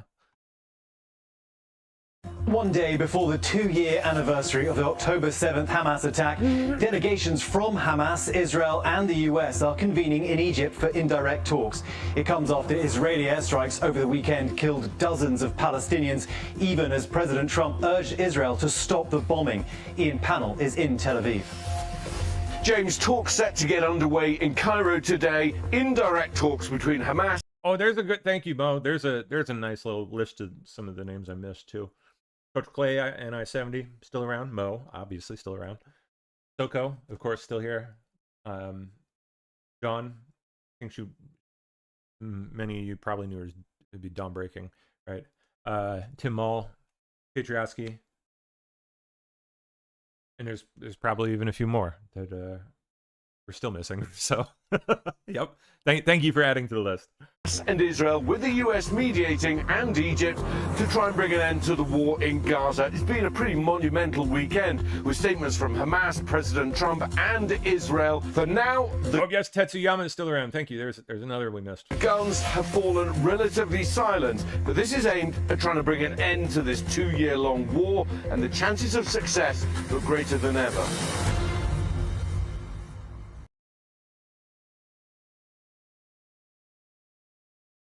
Well, hope so. It'd be nice to see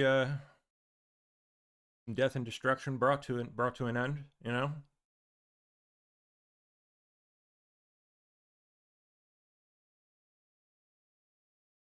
An Oregon judge ruled that the commander-in-chief cannot station federal troops in her state to defend the lives of federal officers. More of the same, man. Rizzy says, when did the channel start? I've been here since January 2018. Well, that's when the channel started, January 2018.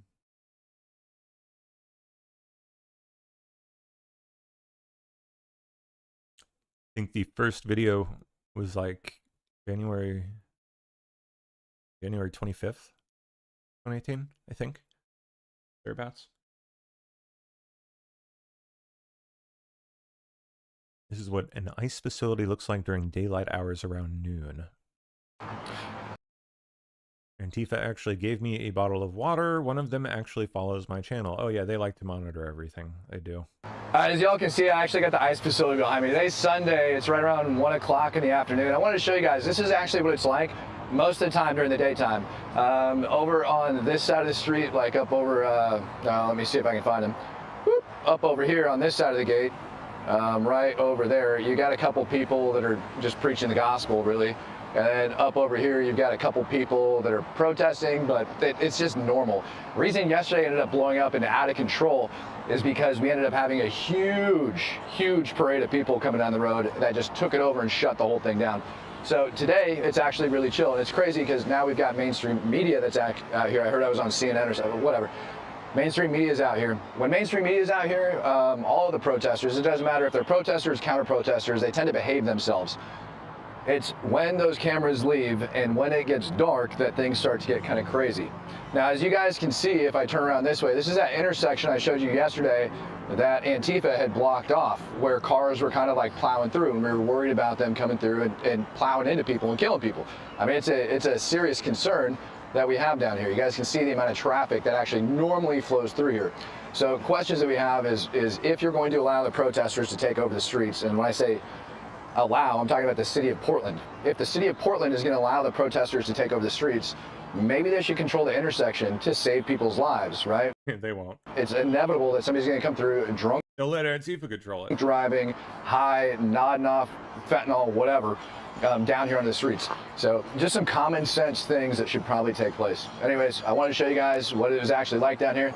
As you can see all the way around, it's not crazy at all. I could actually probably go walk over by the Antifa tents if I really wanted and show you guys, and even they would be pretty chill right now. I mean, these demons all sleep during the daylight. Everybody that's out daylight hours are vampires out here, generally speaking, come out after sunset.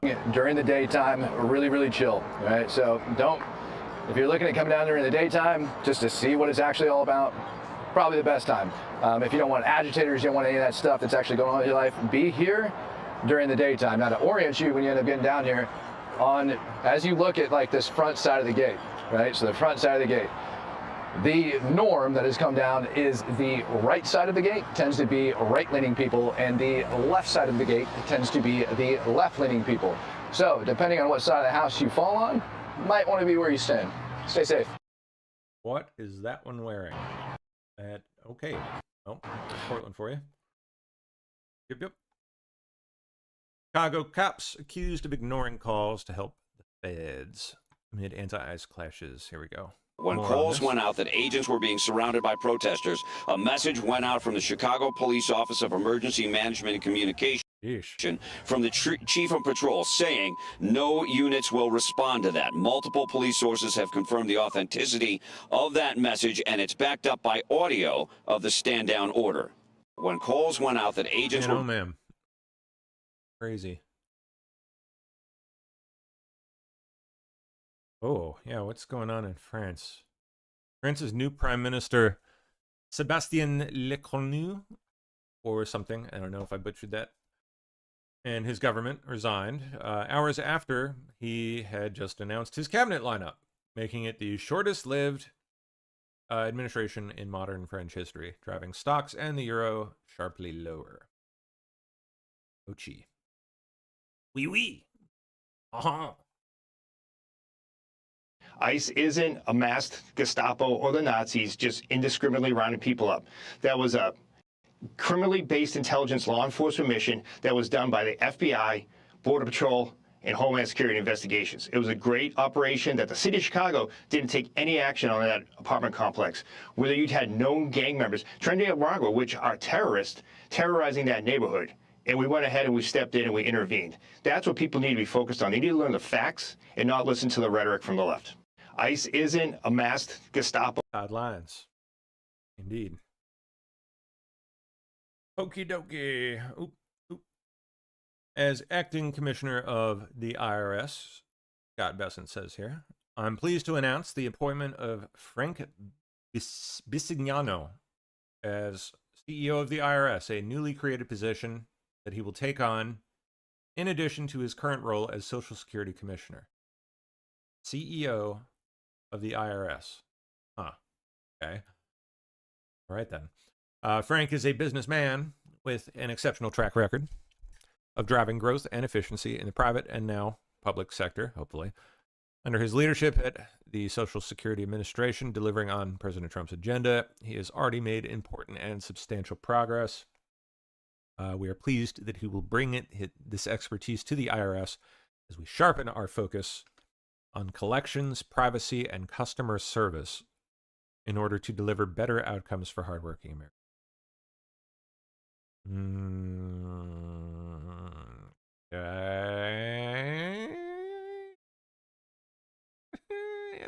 I don't know. Ex-special counsel John Durham undercut case against James Comey in interview with prosecutors, according to sources. Well, of course. How about that? How interesting. So what sources is this allegedly tracing back to here? Let's see. John Durham. This is coming from ABC News, just FYI, so, grain of salt. Do whatever you do with that. Former special counsel John Durham, who spent nearly 4 years examining the origins of the FBI investigation into Trump's 2016 campaign and its alleged ties to Russia, told federal prosecutors investigating Comey that he was unable to uncover evidence that would support false statements or obstruction charges against the former director. Sources familiar with the matter told ABC News. Interesting. Federal prosecutors in Virginia met remotely with Durham in August, just a little over a month ago, to understand the findings of his investigation, according to sources familiar with the meeting, and his conclusions raised the prospect that Durham, who was once elevated by Trump and other Republicans believing he would prosecute high-level officials involved with the investigation of the campaign, could now become a key figure aiding Comey's defense. Prosecutors also met with a team of lawyers at U.S. Attorney's Office in D.C. who had investigated Comey for years, including calling him to testify before a grand jury in 2021, but were unable to identify any chargeable offenses against Comey.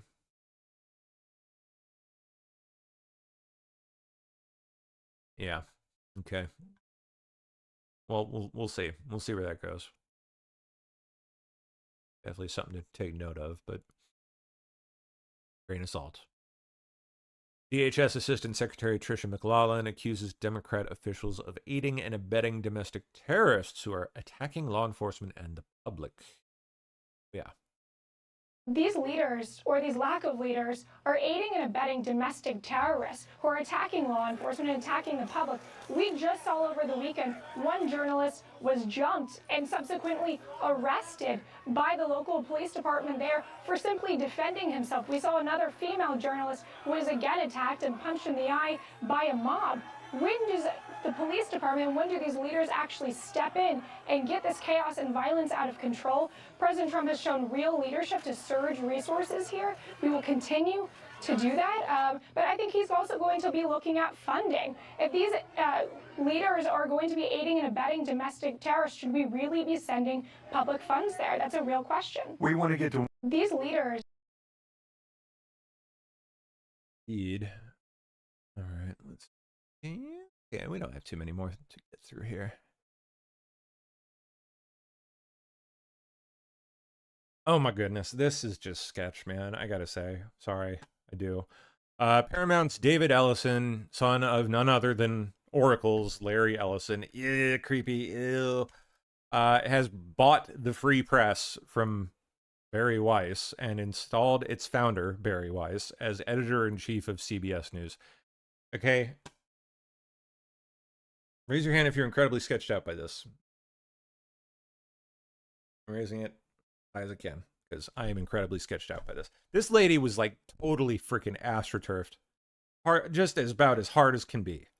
Remember, did anyone remember this like a couple years ago? Never heard of her, and then bam, she's like getting all that Elon love and getting smashed all over the place. Like, get out of here.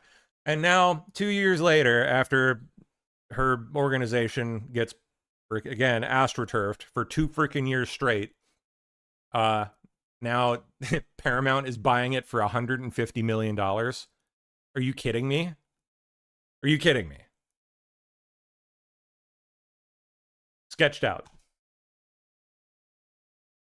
Oh, and I have to highlight again, the Ellisons, all right? Not exactly a trustworthy bunch. This just reeks of like trying to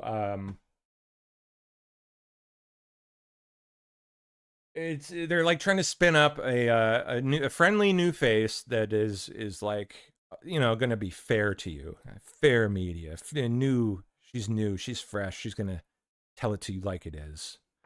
No bias.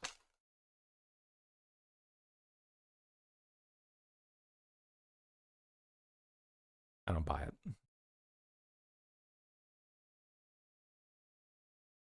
Supreme Court rejects an appeal from Ghislaine Maxwell, the imprisoned former girlfriend of Epstein. Yep, that's their first big one already.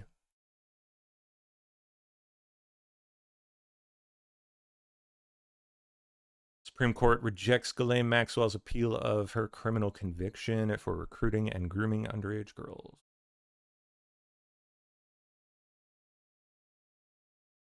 Oh, there's Trump commenting on the recent election in Japan. Japan has just elected its first female prime minister, a conservative, apparently.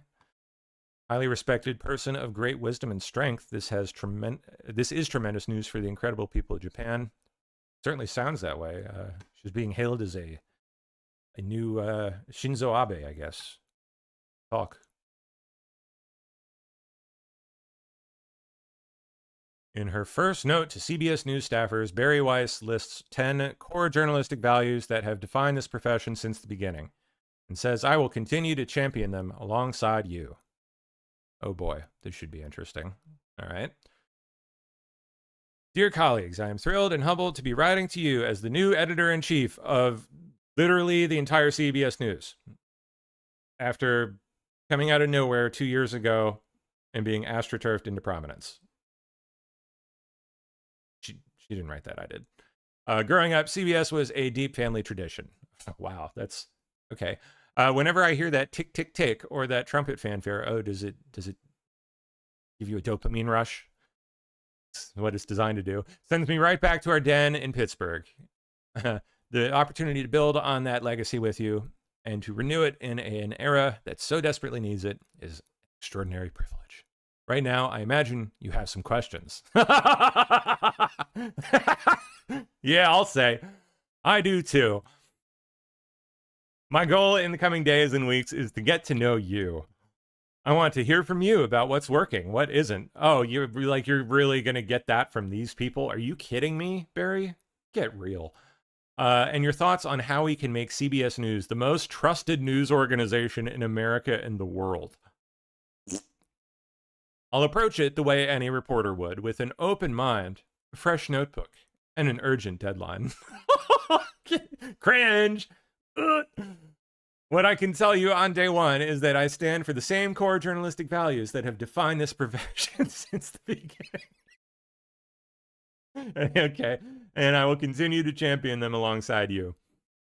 Here's the list. 1, journalism that reports on the world as it actually is. That's cute. 2, journalism that is fair, fearless, and factual. Wow, alliteration. Bravo. 3, journalism that respects our audience enough to tell the truth plainly, wherever it leads. Well, except certain topics. We won't touch those. We all know what those are. Journalism that makes sense of a noisy, confusing world. 5, journalism that explains things clearly without pretension or jargon. That's rich. Journalism that holds both American political parties to equal scrutiny. We'll see about that. Journalism that embraces a wide spectrum of views and voices so that the audience can contend with the best arguments on all sides of a debate. Journalism that rushes toward the most interesting and important stories, regardless of their unpopularity. Journalism that uses all of the tools of the digital era. Okay, fair enough. Journalism that understands that the best way to serve America is to endeavor to present the public with facts first and foremost. Or alliteration. Ooh, it's tickling. It's tickling the lobes of my brain. Oh my goodness. I look forward to meeting many of you in the days ahead and to listening and learning from you. I am profoundly honored to join you, and I can't wait to get started. With gratitude and excitement. Very. Oh boy, oh boy. Well, I sincerely hope that that is sincere. We'll see. Japan getting a new right-wing prime minister, Sanei Takaichi, who is being compared, yes, to the late, great Shinzo Abe. And President Trump is indeed excited. I am too, for Japan's sake. I hope she is all she's hoped to be.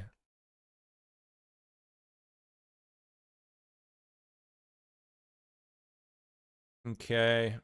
Massive Development Secretary RFK Jr. CDC just recommended toddlers not get the chickenpox vaccine in combination with the MMR vaccine all at once, and rescinds the recommendation that all adults receive COVID boosters. Okay. Oh, okay. Here's Brandon Johnson. Oh boy. Oh boy. Does he comment on what happened? Signs and order creating ice-free zones. Okay, well, that's one way of handling things. And today we are signing an executive order aimed at reining in this out-of-control administration. The order establishes ice-free zones. That means that city property and unwilling private businesses will no longer serve as staging grounds for these raids. And today we are signing an executive order aimed at reining in this out-of-control administration. The order would that be your administration or establishes Hill Dog, the old witch herself, demands that Americans stand up against President Trump, sending National Guard to quell the Antifa rebellion in Chicago and Portland. If states' rights mean anything, she says, they must include the right to not get invaded by another state in peacetime. It's a rather odd way of characterizing what's happening. Invading? I've heard other people like her use phraseology like attacking another state.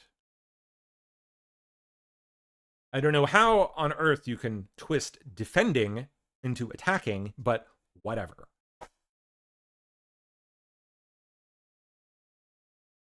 Illinois has filed suit to block Trump's deployment of the military to Chicago. No surprise there. Of course they're doing that. Mike Johnson exposes Chuck Schumer for being held hostage by AOC. Okay. Just had this on my desk in a big stack. That sounds fun. Kind of creepy. I found it. Like in a cage, or? This is March. This is published March of 2025. March 26 exactly. It's a picture of Chuck Schumer looking very upset, very angry, walking out with a box, and all the House Democrats depicted their character, saying that he's an enemy of democracy. Why is he an enemy of democracy? Because the far left base in the Democrat Party has turned on Chuck Schumer because he did the responsible thing and kept the lights on. Why? Because they want him to show a fight against President Trump. So Schumer doesn't want to be in this situation again. So he said, my gosh, he got his staff together and he got the far left wing of the party. He said, what do you want? What do you want me to fight on? So they created a red herring. A red herring is a distraction. They decided that they would pick a fight on health care. Well, let me look right into the camera and tell you very clearly. Republicans are the ones concerned about health care. Republicans are the party working around the clock every day to fix health care. This is not talking points for us. We've done it. A big part of the One Big Beautiful Bill, the Working Families Tax Cut, was to fix health care. Health care is broken in America. It's too expensive. The quality of care needs to rise. We need more access for more people, and we have lots of ideas to do that. But that issue is for debate in the next 3 months. It always was. We have members working on that. The tax credit, the subsidy you've heard about that expires December 31st, there's a lot of thoughtful debate and discussion that has already been going on about that and will go on about that. But that's a December 31 issue. So Chuck Schumer is scrambling. He has to have an issue. None of their policies are very popular. So they decided to lob onto health care. And he decided to claim to all of you that is the issue with government funding. It is not. Those are two totally separate things. The clean continuing resolution would simply keep the lights on so that the members in the House and Senate can have those debates on health care. We were always planning, and we have lots of ideas on the table on how to fix it, but we don't yet have consensus on it because it's very complicated. We have time to do it. The month of October is a critically important time for us to get the House and Senate working on that very issue. But they're delaying it because they needed a red herring. So in his desperation, we get to fact number 3. In his desperation, they decided to create the red herring. They decided to claim that this is all about health care, which the September funding issue never was. That's a December policy issue. He tried to create it as a September funding issue. And in his desperation, they hastily filed an outrageous counter proposal. It is a wild wish list of big government liberal nonsense that we can't do. Their priorities that they crammed into this. Now remember, a simple 7-week stopgap funding measure, the CR, that we passed out of the House in bipartisan fashion was sent over. And Chuck Schumer filed a counter proposal. Now this is his words, not mine. These are not Republican talking points. These are the facts. 2 exhibits real quick, because I've shown you before. This is page 57, an excerpt of his bill, section 2141, where you see that right there that they want to repeal the health subtitle of the Big Beautiful Bill. The One Big Beautiful Bill, the Republicans got signed into law July 4th. The Working Families Tax Cut, we're so proud of that because it has so many amazing things for all the American people, a marquee piece of legislation. But among the most important were the reforms that we did to health care. Why? Because Medicaid, for example, is broken. Medicaid doesn't work well. It's underfunded, and it was full of fraud, waste, and abuse. Oh, yeah. And we took our opportunity to fix that, and we did. So what did we do? We went into Medicaid, and we said, we got to stop the waste and abuse. We got to make sure that illegal aliens are not on Medicaid. Medicaid is intended for U.S. citizens only, not illegals who break our law and come over the border. And we got to make sure that young, able-bodied men who do not have dependents are working and not riding the wagon. Yeah, if only. It'll be the day. All right, last up. Oh, there she is. Hey, everyone. The Free Press just got bought by Paramount for $150 million. Hi, Honestly listeners.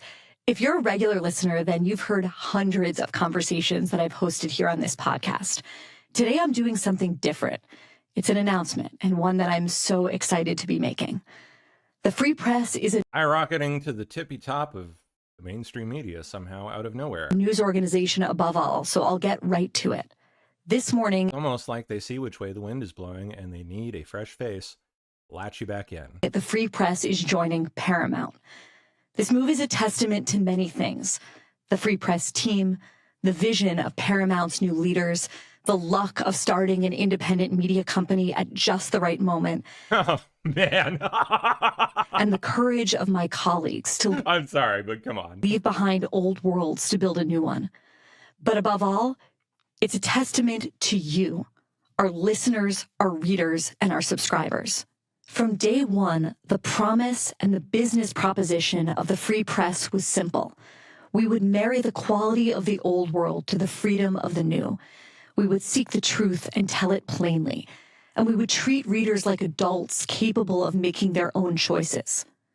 So many people told us this was no longer possible, that the premise of a media company built on trust rather than partisanship was at best a relic from the past, and at worst a fantasy that never was. They said that the internet killed journalism forever, and that there simply weren't enough Americans out there in search of media driven by honesty, independence, and integrity. You proved them wrong. You demonstrated that a big one for honest journalism. And you Yeah, while the rest of us were censored into oblivion for 5 frickin' years, you get a nice little sweet ride to the tippy top. Huh? Must be nice. Sorry, I don't buy it.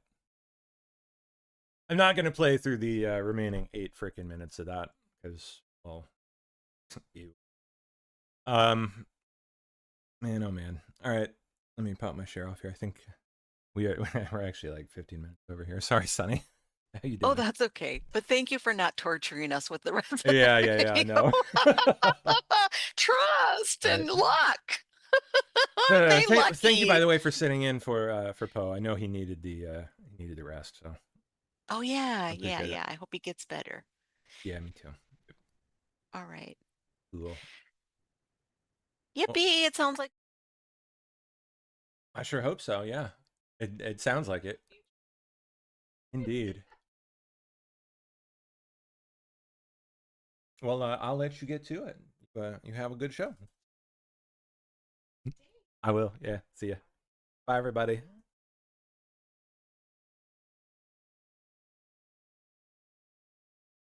Yeah. Hold on. I'm popping it off here. Sorry. Here we go. There it goes.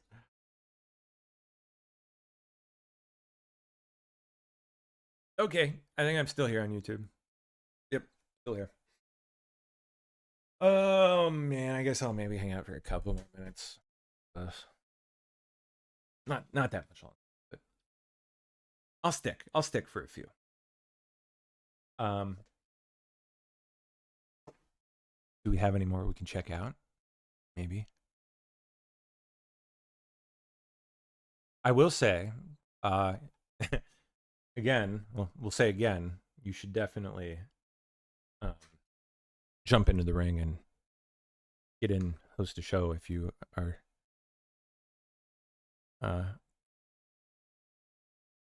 if you have the free time to do so. You could definitely use some fresh voices, and people would like to hear from maybe people they haven't heard from in a long time. So email 80s Aaron, 80s.aaron@protonmail.com. I dropped it out there earlier. Type it one.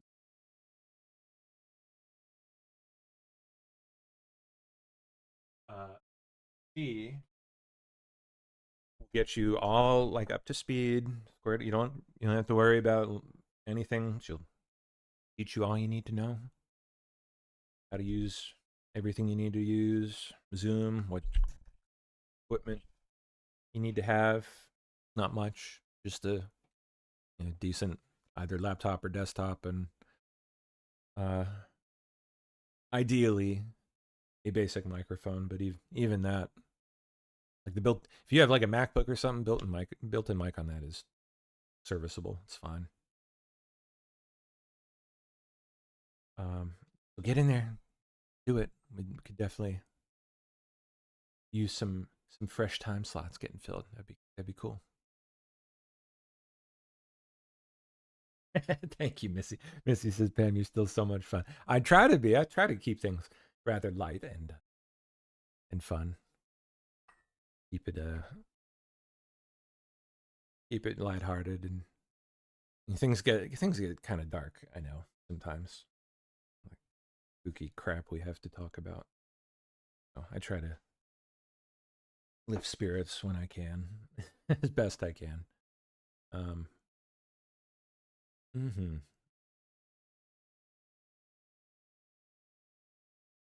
Culvernon says, so CBS is the new Drudge Report.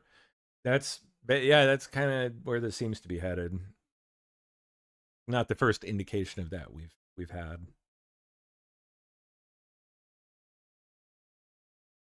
They've definitely made statements kind of indicating that, I believe. I don't buy it. I don't buy it. Probably none of you do either.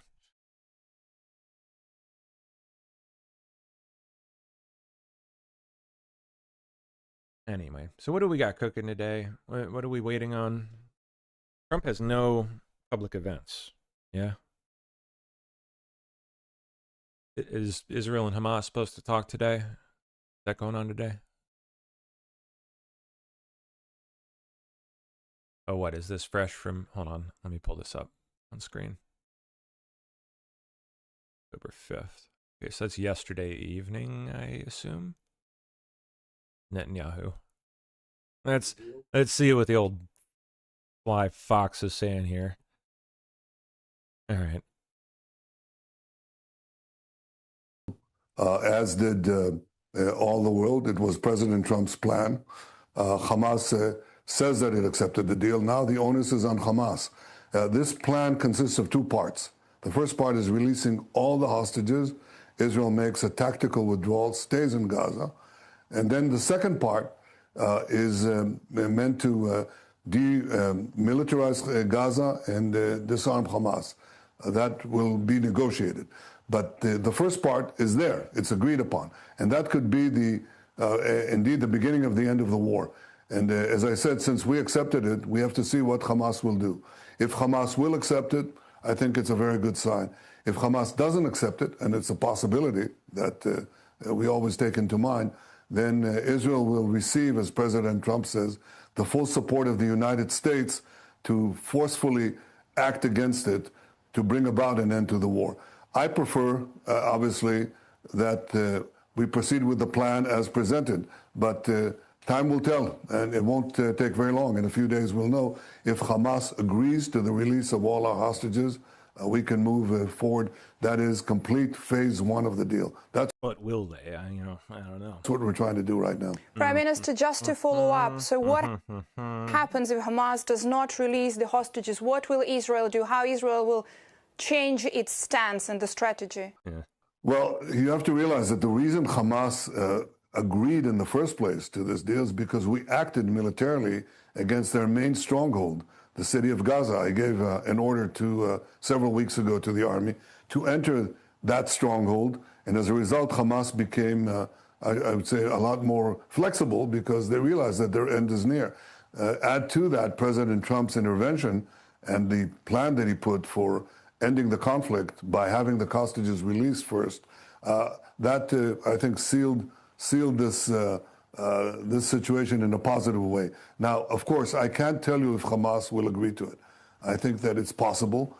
I hope it'll happen, but I can't guarantee that it'll happen. And so if it doesn't happen, what President Trump has said is that he will back Israel completely in acting forcefully against Hamas. Well, let's hope that we can finish it the easy way and not the hard way. Because it does at least seem like this is finally coming to a head here, and it's going to be handled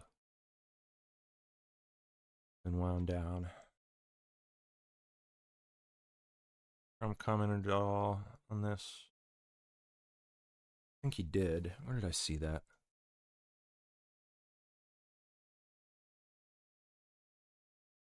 I saw him offering comment yesterday evening. He was outside the White House, like about to board the chopper or something. I don't see it here. Oh, this might be it. Yeah. Are you willing to set a deadline for Hamas to release the hostages? Yeah, we're going to very quickly. What is the actual deadline?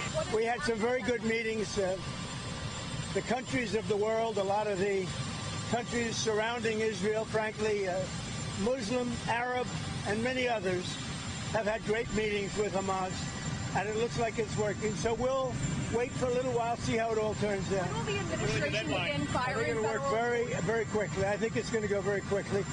Oh, there he thinks it's going to go very quickly. The meetings seem to be very good. We'll find out. We'll let you know soon.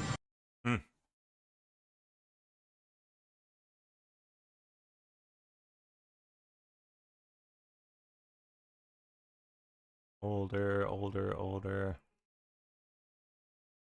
Yeah.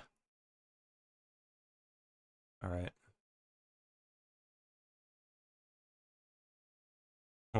JB Pritzker.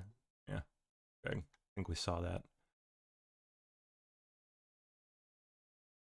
Let's see what Andy's up to in Portland here.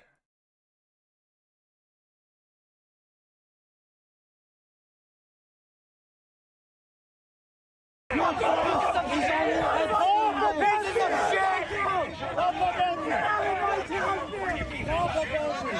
guys don't belong here! Go back to the fucking South where you belong! Fuck you! You are protecting pedophiles! You are protecting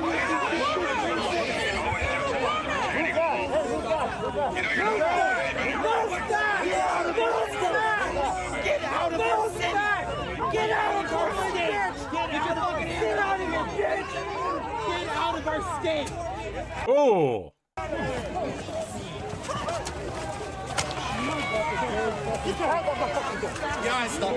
Psychopath.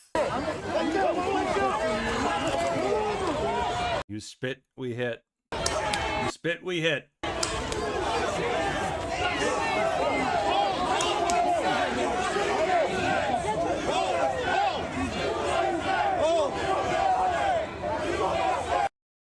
He's so insane. I've been bookmarking a whole boatload of stuff from Portland, from both recently and years past.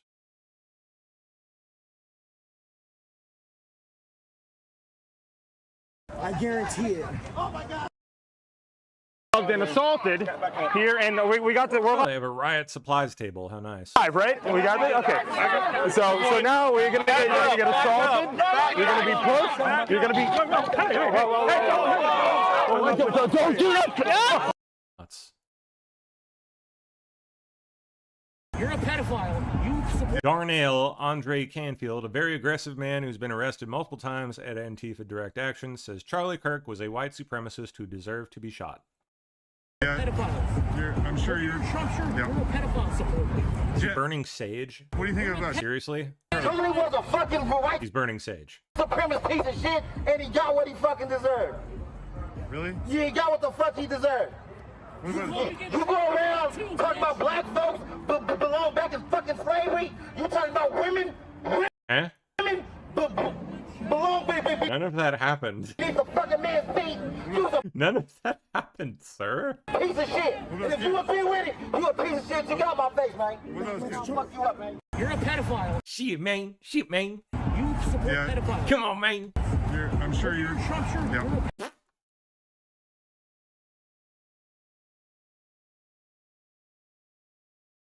Oh, is that cement milkshake? Oh, that's funny. Gross. Not surprised.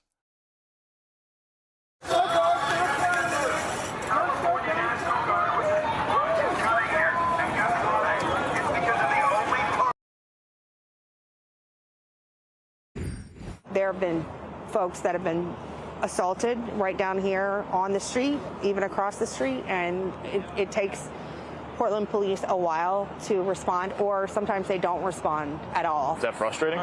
It is frustrating. It's frustrating for us to watch people be attacked on the street and know that we don't have the authority to be able to really step in unless there's some nexus to federal law. Yeah, an exclusive. What's up with that, like, jerry-rigged flag? Look at that. It's so goofy. Dude, look at how they have this thing rigged up. Like zip ties and... What is that? What is that thing that it's rigged to? Looks like a... Attacked on the... Doesn't look like it's made for this. It looks like it's made for like lighting gear or something. Street and know that we don't have the authority to be able to... You don't have like a permanent flagpole? Really step in unless there's some nexus to federal law.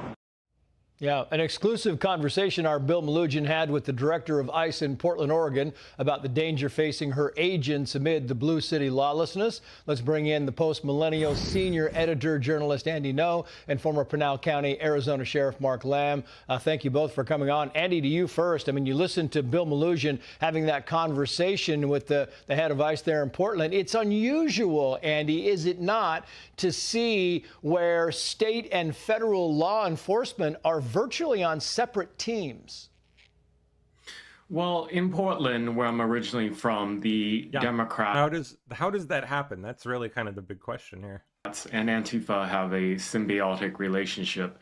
They both benefit when their political opposition, their shared enemies, conservatives, those who are supportive of the President Trump, are silenced either through violence or intimidation. Antifa act as the shock troops, and the Democrats in power will run cover for them. Yeah, it's amazing to me, speaking of law enforcement, Sheriff Lamb, and not supporting each other. Here is Chicago Alderman Raymond Lopez. He said the following here, and I'll get your comment.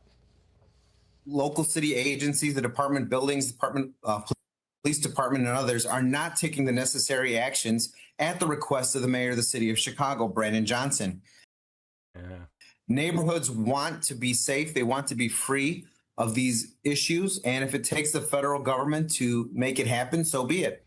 It's amazing to frickin' Brandon Johnson. me, Sheriff Lamb, because, you know, you look at the same concept here where you literally have a mayor in Chicago who would rather hate Trump than protect his residents. Sadly, Trace, that seems to be the case with a lot of these Democrat-run cities. They're looking out more, they care more about the political standpoint than they do actually their people.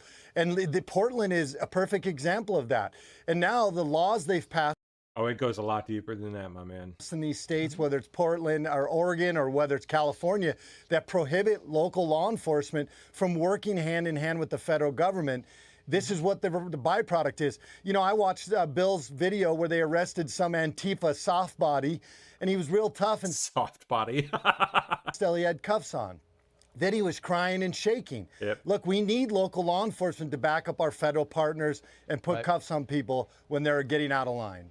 And yet, Andy Ngo, you have a Portland City Council member coming out and saying that Portland needs more protests. Listen to her. We know that there are more ICE agents on the ground now and that federal surveillance is at an all-time high. So here are some ways that you can protect yourself while organizing for your community. You should get a Faraday cage which blocks the signal from your phone. You should disable fingerprint and facial recognition technology to unlock your phone. I also highly recommend going to your local grocery store, buying a burner phone in cash, and using encrypted apps like Signal to communicate with people and having disappearing messages on. I mean, it's kind Wow. of amazing where you have these locally elected people who want to keep stirring things up, Andy. I mean, that is crazy. And keep putting these ICE agents in danger. The political violence and dysfunction in Portland can be explained in part by the political leadership of individuals like that woman you just showed, and others who were in power 5 years ago during the BLM Antifa riots in Portland that turned deadly. They act literally as co-conspirators for their comrades who engage in violent criminal conspiracies. Yeah, it really is. It appears. Now, why? Why are they doing that? Exactly. Why? We need to know. We need to know how and why that's happening. Like that. Sheriff, lastly, CNN talking to the president. Have they infiltrated Portland police? As everybody knows, kind of declared war on these cartels. And here's CNN talking to a cartel member. Watch this closely. Do you think what President Trump has been doing has been making your job tougher? Oh, yeah. Yeah. Yes? Yes. But it's becoming more difficult, you think? Yeah. Yes is the answer. Yes, it is. And that's the whole goal of this thing. What do you think about going after the cartels? Good. They are terrorists. They needed to be declared terrorists years ago. They have killed more Americans every year with fentanyl poisonings, over 100,000. What is it the Democrats deem as a threat to American citizens if it's not fentanyl and other drugs that are killing Americans? These boats that you're watching right now getting targeted and exploded, they don't just do this willy-nilly. They have extreme amount of intel that goes into this. They know exactly what they're striking, and they are striking fear into the hearts of the cartel. sales, and they are affecting the business, ultimately saving American lives. That is the job of the president. I think these people have been a greater threat to American citizens than any other nation has been or any other enemy. So I'm glad to see what is happening. Kudos to the president for having the guts to go out and... Indeedy. All right. Let me see. Any last minute bits here? Anything fresh before I leave you?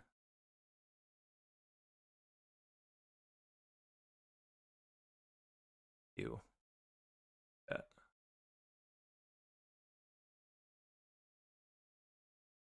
Oh, Howard Lutnick. That was pretty interesting.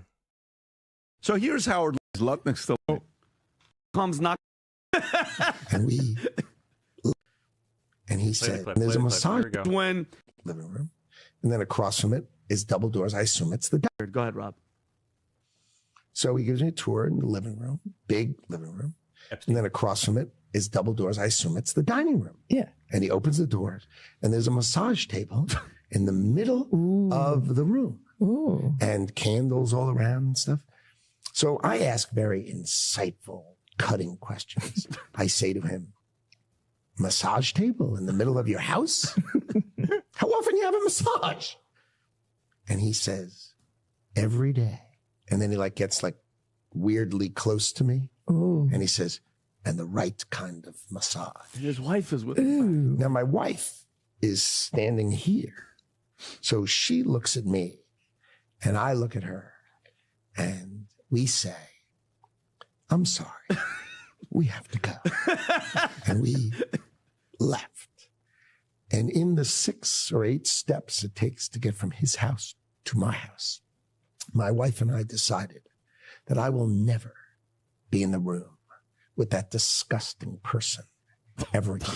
God. So I was never in the room with him socially, for business, or even philanthropy. If that guy was there, I wasn't going because he's gross. Okay, now stop it, Rob. So now there's another part though that's coming. So now Interesting.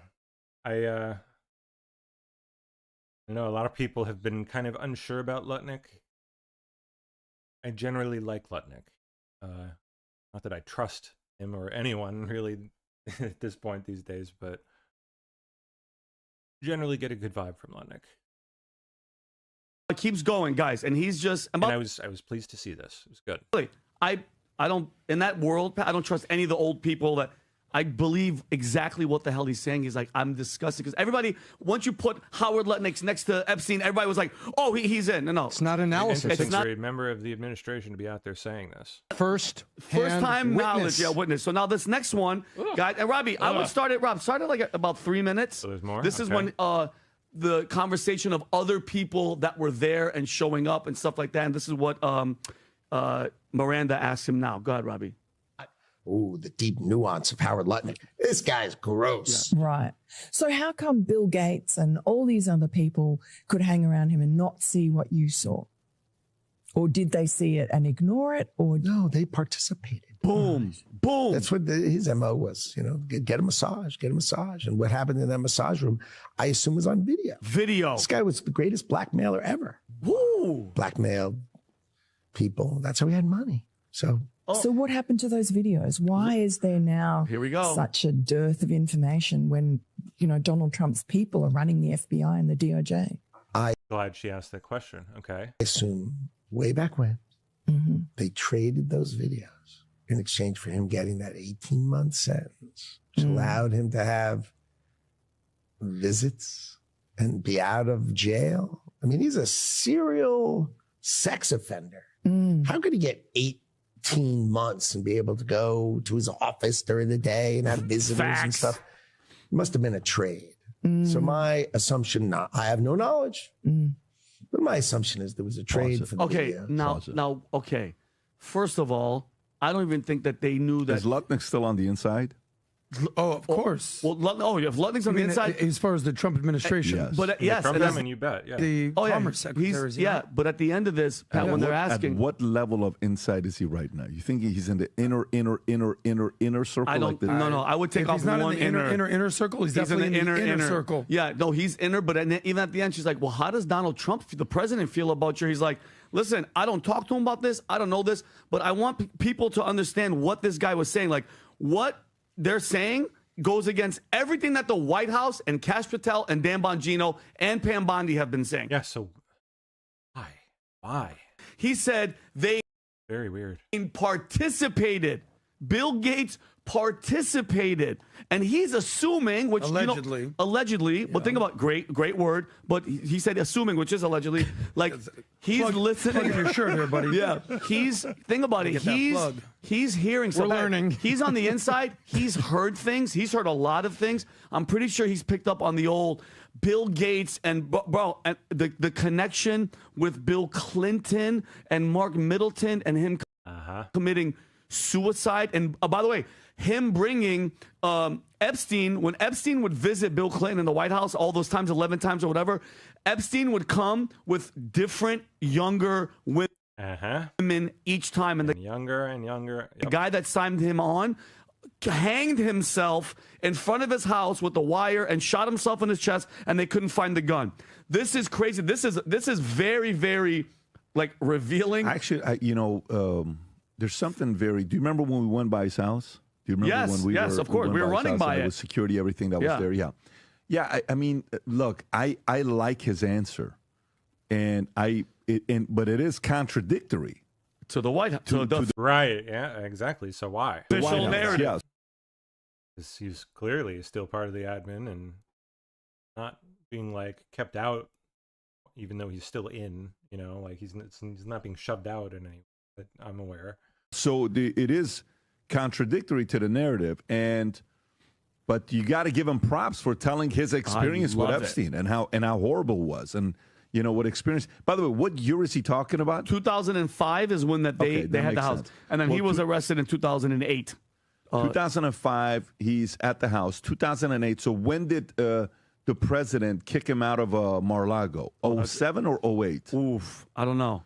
Because he was. So Rob, can you find out when did Epstein not? Was he not able to go back to Mar-a-Lago? Tom, what do you think about the story here with Howard Lutnick? I don't know what to make of it. It's really interesting though. He gave such extended commentary on all of this. All right. Well, I don't see too much else of note. So, I guess we'll call it for the morning here, and I will guys next Tuesday evening. Back. Have a wonderful rest of y'all's day. See you tomorrow. Bye-bye.